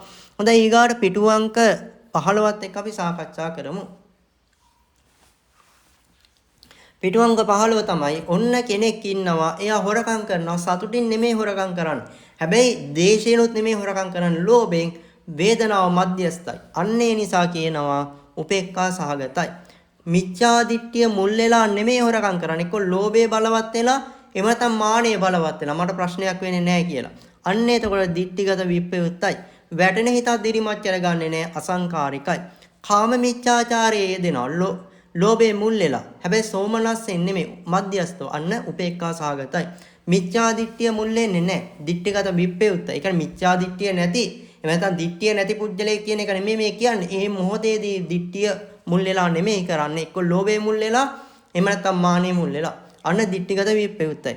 ඊට පස්සේ වැටෙන හිත වැටෙන්නේ නැහැ. ඒ නිසා සංකාරිකයි. බොරු කියනවා මධ්‍යස්ත වේදනාවෙන්. අන්න උපේක්ඛා සහගතයි. මිච්ඡා දිට්ඨිය මුල් වෙලා නෙමෙයි කරන්නේ. දිට්ඨිගත විප්‍රයුක්තයි. හිත වැටෙන්නේ නැහැ. අසංකාරිකයි. පිසුනා වාචා කේලම් කියනවා. ලෝභයේ මුල් වෙලා එහෙම නැත්නම් මානෙ මුල් වෙලා. අන්න එතකොට වේදනා මධ්‍යස්ත නිසා මධ්‍යස්ත වේදනාවකින් නම් කේලම් කියන්නේ උපේක්ඛා සහගතයි. දිට්ඨිය මුල් වෙලා නෙමෙයි නම් දිට්ඨිගත විප්‍රයුක්තයි. වැටෙන හිතක් නෙමෙයි නම් දිරිමත් කරගන්නේ. ඒ කියන්නේ දිරිමත් කරගන්නේ නැත්නම් වැටෙන හිතක් අසංකාරිකයි. වැටෙන හිත දිරිමත් කරගන්නවා සසංකාරිකයි නැත්නම් අසංකාරිකයි. ඊගා සම්පප්පලාපේ කියලා කියන්නේ මොකද්ද? හිස් වචන කියනවා. ඒතර හිස් වචන කියනකොට සෝමනස්සේ මුල් වෙලා නෙමෙයි මධ්‍යස්ත වේදනාවකින් කරන්නේ උපේක්ඛා සහගතයි. දිට්ඨිය මුල් වෙලා නෙමෙයි නම් කරන්නේ මොකද්ද? දිට්ඨිගත විප්‍රයුක්තයි. දිට්ඨිය මුල් වෙලා නෙමෙයි නම් කරන්නේ දිට්ඨිගත විප්‍රයුක්තයි. ඊට පස්සේ වැටෙන හිතක් නෙමෙයි නම් දිරිමත් කරගන්නේ අසංකාරික වෙනවා. ඊකට අන් අයගේ දේවල් වලට ආසා කරනවා. අන් අයගේ දේවල් වලට තමන් මනසින් අයිති කරගන්නවා. අන්න එතකොට මධ්‍යස්ත වේදනාවක් නම් උපේක්ඛා සහගතයි. දිට්ඨිය මුල් වෙලා නෙමෙයි නම් කරන්නේ දිට්ඨිගත විප්‍රයුක්තයි. වැටෙන හිතක් නෙමෙයි නම් දිරිමත් කරගන්නේ අසංකාරිකයි. එහෙනම් ඒ සිතෙන් අකුසල කර්මපත කීයක් කරන්න පුළුවන්ද? අකුසල කර්මපත 6ක් කරන්න පුළුවන්. එහෙනම් අපි 16 වෙනි පිටුවටත් ගිහිල්ලා සාකච්ඡා කරමු. 16 වෙනි පිටුවේදී ලස්සනට විස්තර කරනවා ඒ සිතේ පහළෙන් චෛසික ධර්මනේ. සබ්බචිත්ත සාධාරණ 7 පහළ වෙනවද නැද්ද? එහෙනම් දැන් ඔබ කියන්න ඕනේ හැම සිතකම පහළ වෙනවා සබ්බචිත්ත සාධාරණ 7. ඇයි එහෙම පහළ වෙන්නේ කියලා අපි කලින් පාඩම් වල විස්තර කරලා තියෙනවා. හොඳයි පස්ස වේදනා සංඥා චේතනා ඒකාග්‍රතා ජීවිතින්ගේ මානසිකාරය කියන මේ හතම පහළ වෙනවා. ඊගොල්ලෝ පෙකේ ඉන්න කහේ පහිනේ පහළ වෙන්නේ ඇයි ඒ ප්‍රීතිය පහළ වෙන්නේ නැහනේ. විතක්ක ਵਿਚාර අදිමොක්ක විරිය ඡන්ද. ඒතර මේ දේවල් මේ ගණන් එකතු කරනවා වගේ නෙමෙයි. මේක මේ අපි තුල පහළ වෙන ප්‍රායෝගික ධර්ම ටිකක් තමයි බුදුරජාණන් වහන්සේ නම් දීලා මේ විදිහට පහළ වෙනවා කියලා විස්තර කරලා තියෙන්නේ. ඒතර මේ දේවල් හරියට තේරෙන්නේ නැත්නම් අපේ මුල් දේශනාව අරගෙන මේ දේශනාව ටිකක් බලන්න. බලනකොට තේරෙනවා අපිට හිතලා මේ චෛසික අපි හරියට ඉගෙන ගත්තොත් අපිට කල්පනා කරලා හරි මේ ගාන කියන්න පුළුවන්. මේක නිකන් කටපාඩම් කරලා අර නොදන්නා විෂයක් වගේ දෙයක් නෙමෙයි. අපි තුල සිද්ධ වෙන දේවල් තමයි සම්මා සම්බුදුරජාණන් වහන්සේ මේ විස්තර කළේ. පැහැදිලි ඇතිනේ. හොඳයි ඊට පස්සේ අකුසල සාධාරණත මෝහේ අහිරිකේ අනෝතප්පේ උද්දච්චේ. ඊගන් ලෝභ මූල සිතක් නිසා ලෝභය පහළ වෙනවද? දැන් ඕනම කෙනෙක්ට ඒක තේරෙනවා ලෝභ මූල සිතක් නම් ලෝභය පහළ වෙ යුතුයි. අන්න ලෝභය තියෙනවා. මානය පහළ වෙනවද? අනිවාර්යෙන් නෑ. ඔබට මම කලින් කිව්වා මානෙ මුල් වෙලා කුසලයේ කරොත් තමයි මානෙ පහළ වෙන්නේ. නැත්නම් අනිවාර්ය නෑ. එහෙනම් මානේ අනියත යෝගී වෙනවා. අනිත් චෛතසික ධර්ම 17 නියත යෝගී වෙනවා. ඒතර මානයත් පහළ විය හැකි නිසා චෛතසික ධර්ම කීයද 18ක් වෙනවා. එහෙනම් අපි ලස්සනට අර පාඩයත් එක්කම පත්‍ය උපන්න පත්‍ය ශක්තිය සාකච්ඡා කරනවා. හේතු සම්පයුත්තකානං ධම්මානං තං සමුත්ථානානං ච රූපානං හේතුපච්චයේන පච්චයෝ හේතු කිව්වම ගන්නවා ලෝභ දෝෂ මෝහ අලෝභ දෝෂ මෝහ කියන හයම ගන්නවද? නෑ දෙකයි ගන්නෙ. මොනවද ගන්නෙ? ඇයි මේ දෙකක් චෛතසික ගන්නෙ? කෙනෙක්ට පැහැදිලි නැත්නම් අහන අයට කවුරු කාට හරි තේරෙන්නේ නැත්නම් ඇයි එහෙම චෛතසික දෙකක් ගන්නෙ? අපි කතා කරන්නේ මොන හිත ගැනද?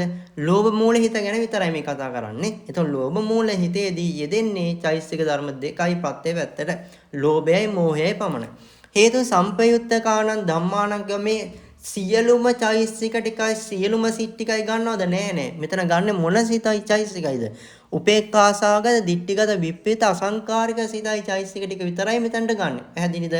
මොකද ඒ සිතට අනුවනේ අපි දැන් සාකච්ඡා කරන්නේ. එහෙනම් පත්‍යෝපන්න පැත්තට ගන්නවා චෛතසික ධර්ම 18යි සිතයි.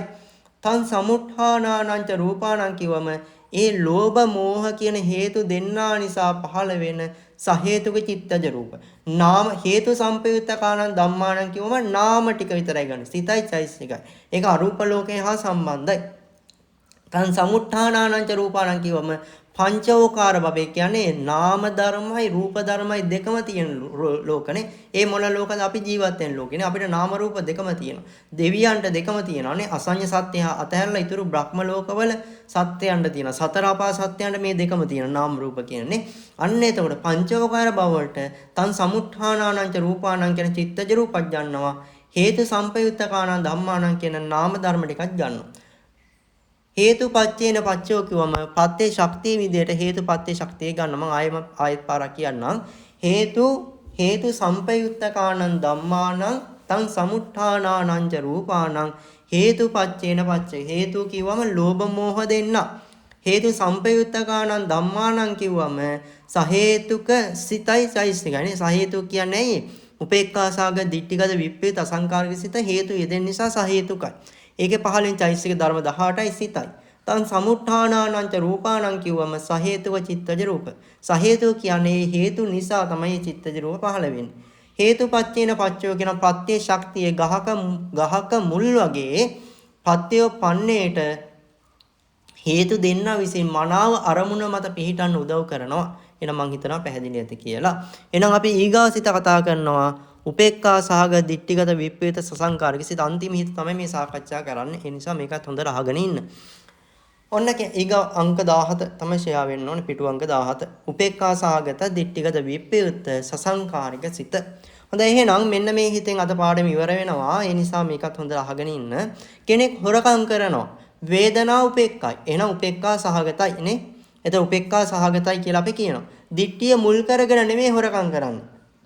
දිට්ඨිගත සම්පයුත්තද විප්පයුත්තද? එහෙනම් ඔබට තේරෙන්න ඕනේ දිට්ඨිගත විප්පයුත්තයි කියලා නේ. වැටෙන හිතක් දිරිමත් කර ගන්නවන සසංකාරික. එහෙනම් සෝමනස්ස සාගත දිට්ඨිගත විප්පේත සසංකාරික සිතින් හොරකම් කරන්න බැයිද? හොරකම් කරන්න පුළුවන්. කාම මිච්ඡාචාරයේ දෙනවා. උපේක්ඛා සාගත සිතින් නම් මධ්‍යස්ථ වේදනාවෙන් නම් මධ්‍යස්ථ වේදනාව සහිත නම් අපි කියනවා උපේක්ඛාව සහිතයි. උපේක්ඛා සහගතයි. දිට්ඨිය මුල් වෙලා නෙමෙයි කරන්නේ. එක්ක මානෙය මුල් වෙනවා නැත්නම් බලවත් ලෝභය මුල් වෙනවා. අන්න දිට්ඨිගත විප්පයුත්තයි. වැටෙන හිතක් දිරිමත් කර ගන්නවා සසංකාරිකයි. ඊගාට බොරු කියනවා. මධ්‍යස්ථ වේදනාවෙන් නම් බොරු කියන උපේක්ඛාව සහිතනයි. උපේක්ඛා සහගත වෙනවා. දිට්ඨිය මුල් කරගෙන නෙමෙයි නම් කරන්නේ දිට්ඨිගත විප්පයුත්ත වෙනවා. වැටෙන හිතක් නම් දිරිමත් කරගෙන සසංකාරික වෙනවා. පිසුනා වාචාව කේලම් කියනවා. මධ්‍යස්ථ වේදනා උපේක්ඛා වේදනා සහිතව නම් කියන්නේ අන්න උපේක්ඛා සහගත වෙනවා. දිට්ඨිය මුල් කරන්නේ නෙමෙයි නම් කරන්නේ දිට්ඨිගත විප්පයුත්ත වෙනවා. වැටෙන හිතක් නම් දිරිමත් කරගන්නේ සසංකාරික වෙනවා. ඒක සම්පප්පලාපේ හිස් වචන කියනවා. උපේක්ඛා වේදනාව සහිතව නම් උපේක්ඛා සහගතයි. දිට්ඨිය මුල් කරන්නේ නෙමෙයි නම් දිට්ඨිගත විප්පයුත්තයි. වැටෙන හිතක් නම් දිරිමත් කරගන්නේ සසංකාරිකයි. අභිජ්ජාව අනිත්‍යයේ දේවල් තමන්ගේ කියලා මනසින් අයිති කරගන්නවා. වේදනා උපේක්ඛාව නම් උපේක්ඛා සහගතයි. දිට්ඨිය මුල් කරන්නේ නෙමෙයි නම් දිට්ඨිගත විප්පයුත්තයි. වැටෙන හිතක් නම් දිරිමත් කරගන්නේ සසංකාරිකයි. එහෙනම් මෙන්න මේ 8 වෙනි සිතින් උපේක්ඛා සාගත දිට්ඨිගත සම්පය විප්පයුත්ත සසංකාරික සිතින් අකුසල කර්මපත කීයක් කරන්න පුළුවන්ද? අකුසල කර්මපත 6යි. 7 වෙනි එක එකතු වෙන්නේ නැත්තේ ඇයි? ඒ දිට්ඨිය ගන්නේ නැති නිසා. එහෙනම් පිටු අංක 18ත් එක්ක අපි සාකච්ඡා කරමු. පිටු අංක 18 දී ලස්සනට පෙන්නනවා මේ සිතේ පහළින් චෛසික ධර්ම මොනවාද? සබ්බචිත්ත සාධාරණ 7 පහළ වෙනවා. පෙකින්නක 6න් ප්‍රීතිය අයින් වෙනවානේ. විතක්ක ਵਿਚාර අදිමොක විරිය ඡන්ද පහළ වෙනවා. අකුසල සාධාරණ 4 අනිවාර්යයිනේ. මෝහය අහිරික අනෝතප්පේ උද්දච්චේ. ඊට පස්සේ ලෝභ මූල සිතක් නිසා ලෝභය ගන්නවා. ඊට පස්සේ මානේ අනිවාර්ය නෑ. ඒක අනියත යෝගී. ඇයි ඒ මානේ මුල් වුණොත් මානේ ගන්නව නැත්තම් හුදෙක් ලෝභේ මුල් වෙලා නම් කරන්නේ මානේ ගන්නෙ නෑ. තීන මිද්ද ගන්නේ මොකකටද? තීන මිද්ද ගන්නවා සසංකාරික. හැබැයි සසංකාරිකයේ සසංකාරික වෙන්නේ නිදිමත අලස බව නිසානේ. ඒකෙන් පසුබහිනව නන්නේ. අන්න එහෙම නිදිමත අලස බව මුල් වෙලා නම් ඒ සිත පසුබහින්නේ. එහෙම පසුබහින සිතක් නම් පහළ වෙන්නේ තීන මිද්දේ පහළ වෙනවා. එහෙම නැත්නම් බාහිර හේතුවක් නිසා, බය නිසා හරි එහෙම නැත්නම් වෙනත් කාරණාවක් නිසා හරි හිත පහුබහිනවා නම් ඒ පහුබහින හිත නම් දිරිමත් කරගන්නේ තීන මිද්ද පහළ වෙන්නේ නැහැ. අලසකම නිදිමත නිසා නම් හිත පහුබහින්නේ. එතකොට තමයි තීන මිද්ද පහළ වෙන්නේ. එහෙනම් මානයයි තීනයයි මිද්දයයි කියන්නේ අනියත යෝගී වෙනවා. ඊතර චෛසික ටික නියත යෝගී වෙනවා. ඒතර මේ සිතේ චෛසික ධර්ම ඔක්කොම කීයද? 20ක් වෙනවා නේද? හොඳයි එතකොට චෛසික ධර්ම 17ක් නියත යෝගී, චෛසික ධර්ම 3ක් අනියත යෝගී. නියත යෝගී කියන්නේ අනිවාර්යයි. අනියත යෝගී කියන්නේ අනිවාර්ය නෑ. මානේ තීනේ මිද්දේ අනිවාර්ය වෙන්නේ නෑ. එහෙනම් අපි ලස්සනට මේ පාළි පාඨයත් එක්ක සාකච්ඡා කරමු. හේතුපච්චයෝති හේතු සම්පයුත්තකානං ධම්මානං තං සමුත්ථානානං ච රූපානං හේතුපච්චයේන පච්චයෝ හේතු කිව්ව මොනවද ගන්නෙ? ලෝභයයි මෝහයයි විතර. ඇයි ලෝභයයි මෝහයයි විතරක් ගන්නෙ? ලෝභ මූල සිතක් නිසා. පැහැදිලිද? හේතු සම්පයුත්තකානං ධම්මානං කිව්වම සහේතුක සිත් සියල්ලේම තියෙන චෛසිකයි මේ සිතයි ගන්නවද? නැහැ. ගන්නෙ මොකද්ද? උපේක්ඛා සහගත දිට්ඨිගත විප්පිත සසංකාරික සිතයි අයිති ටික විතරයි මෙතන ගන්නෙ. එහෙනම් චෛසික ධර්ම 19යි චෛසික ධර්ම 20යි සිතයි. තං සමුත්ථානානං ච රූපානං කියවම සහේතුක චිත්තජ රූප. හේතුපච්චේන පච්චය කියවම හේතුපත්‍ය භාවයෙන් කියන ගහකට මුල් වගේ අරමුණ තුල මනාව පිහිටන්න තමයි මේ අලෝභ අදෝස සමායන ලෝභයයි මෝහයයි දෙන්න උදව් කරන්නේ. ලෝභ මෝහ දෙන ප්‍රත්‍ය වේලා චිත්තචෛසිකයන්ට අරමුණ මත මනාව පිහිටන්න උදව් කරනවා. පත්‍ය ශක්තිය හේතුපත්‍ය ශක්තිය වෙනවා. එතන අපි අද සාකච්ඡා කළා ලෝභ මූල සිත් 8ට අනුව පත්‍යෝපන පත්‍ය ශක්තිය. පත්‍ය වෙනා ලෝභ මෝහ දෙන්න, පත්‍යෝපන්න වෙනා නාම ධර්මයි සහේතුව චිත්තජ රූපයි. පත්‍ය ශක්තිය වෙනා හේතුපත්‍ය ශක්තිය. එතන මෙන්න මේ අකුසල සිත් වලින් ලෝභ මූල සිත් 8යිනේ පහළ වෙන්නේ. මේ ලෝභ මූල සිත් 8න් කරන්න පුළුවන් අකුසල නෙමෙයි අද කතා කරන්නේ අකුසල කර්මපත. අකුසල කර්මපත 10ක් තියෙනවා. ලෝභ මූල සිතින් වෙන්නේ 7යි. 10ම කරන්න බෑ. මොකද සමහර ඒවා දේශ මූල සිතින් විතරක් වෙන අකුසල කර්මපත තියෙනවා. ඒක අපි දේශ මූල සිත් කතා කරනකොට ඊගා සතිය නෙමෙයි ඊට පස්සේ සතිය ලස්සන කතා කරමු. ඊගා සතිය පන්තිය නැති නිසා. එතකොට මේ ලෝභ මූල සිත් 8න් කර්මපත කීයක් කරන්න පුළුවන්ද? කර්මපත 52ක් කරන්න පුළුවන්. කොහොමද කර්මපත 52ක් වෙන්නේ? අවශ්‍යයි ලියා ගන්න. පළවෙනි සිත සෝමනස්සාග දිට්ඨික සම්පේත අසංකාරික සිතනේ. සෝමනස්සාග දිට්ඨික සම්පේත අසංකාරික සිතෙන් කර්මපත කීයක් කරන්න පුළුවන්ද? කර්මපත 7ම කරන්න පුළුවන්.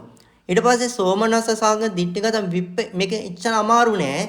දිට්ඨිය තියෙනවා නම් කර්මපතේ මිච්ඡා දිට්ඨිය ඇති. දිට්ඨිගත සම්පේත නම් මිච්ඡා දිට්ඨිය එකතු කරලා කර්මපත 7යි.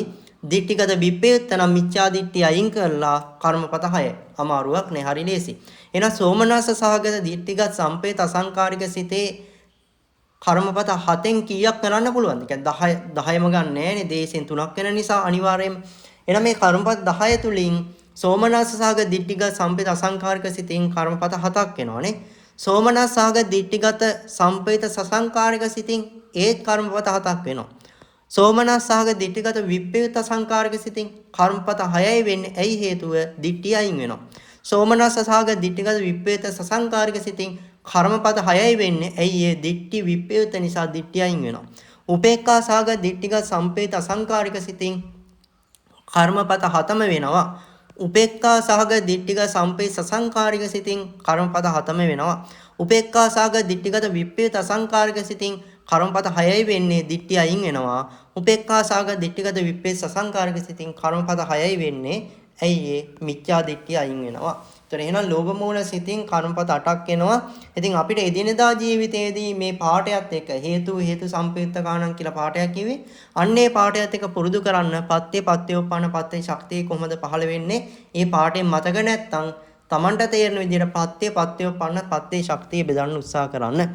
එහෙනම් අද දවසේ අපි මේ සියලු කුසල් සියලුම දෙවියන්ට අනුමෝදන් කරන ඊගා පිටුවත් එක්ක ඒ මේ පින් අනුමෝදන් කරන ගාතාව බලා ගන්න කට්ටිය ඒකත් එක්ක සජ්ජායනා කරන්න. ඉතින් කල්පනා කරගන්න මේ සියලු කුසල් ධර්ම අපි සෑම සියලු දෙනාටම ප්‍රාර්ථනා කරන්නා බෝධියකින් ඒ අමා මහ නිවනින් සදා සැනසෙන්නට මේ සියලු කුසල් ධර්ම උපකාරක ධර්මයක් බවට පත් වේවා. හැමෝම මේ ගාථා කියන්න මොකද මේ ගාථාවත් බොහෝ සෙයින් අපගේ ජීවිතවලට යහපත උදාපත් කරගන්න කිසිම පීඩාවක් නැතුව ධර්ම මාර්ගයේ පුරුදු කරගන්න අතිශයම උදව් උපකාර වෙනවා. ඒ නිසා මේ ගාථාත් කියලා පින් අනුමෝදන් කරන්න. ගටිකාරෝ බ්‍රහ්ම රාජා ඉමං පුඤ්ඤානුමෝදතු සනං කුමාරෝ බ්‍රහ්ම රාජා ඉමං පුඤ්ඤානුමෝදතු සහම්පති බ්‍රහ්ම රාජා ඉමං පුඤ්ඤානුමෝදතු පුඤ්ඤං තං අනුමෝදිත්වා චිරන් රක්ඛන්තු බුද්ධ ශාසනං සක්කෝ දේවනමින්දෝ ඉමං පුඤ්ඤානුමෝදතු විස්සකම්මෝ දේව පුත්තෝ ඉමං පුඤ්ඤානුමෝදතු තාවතින්ස කායිකා දේවා ඉමං පුඤ්ඤානුමෝදන්තු පුඤ්ඤං තං අනුමෝදිත්වා චිරන් රක්ඛන්තු බුද්ධ ශාසනං පුරිමං දිසං දතරට්ඨෝ දක්ඛිනේන විරුල්හකෝ පච්චිමේන විරූපක්ඛෝ කුවේරෝ උත්තරං දිසං චත්තාරෝ තේ මහරජා ඉමං පුඤ්ඤානුමෝදන්තු පුඤ්ඤං තං අනුමෝදිත්වා චිරන් රක්ඛන්තු බුද්ධ ශාසනං ඉන්දෝ සෝමෝ වරුණෝච භාරද්වාජෝ පජාපති චන්දනෝ කාමසෙට්ටෝච කින්නි ගණ්ඩු නිගණ්ඩුච පනාදෝ ඕපමඤ්ඤෝච දේවසූතෝච මාතලි චිත්තසේනෝච ගන්ධම්බෝ නලෝ රාජා ජනේසබෝ සාතාගිරෝ හේමවතෝ පුන්නකෝ කරතියෝ ගුලෝ සීවකෝ මුචලින්දෝච වෙස්සාමිත්තෝ යුගන්ධරෝ ගෝපාලෝ සුප්පගේදෝච හිරිනෙත්තිච මන්දියෝ පංචාල චණ්ඩෝ ආලවකෝ පංජුන්නෝ සුමනෝ සුමුඛෝ දදිමුඛෝ මණිමානි චරෝ දීගෝ අතෝ සේරිස්සකෝ සහ ඒතේ සේනාපති දේවා ඉමං පුඤ්ඤානුමෝදන්තු පුඤ්ඤං තං අනුමෝදිත්වා චිරන් රක්ඛන්තු බුද්ධ ශාසනං ආකාසට්ටා ච බුම්මට්ටා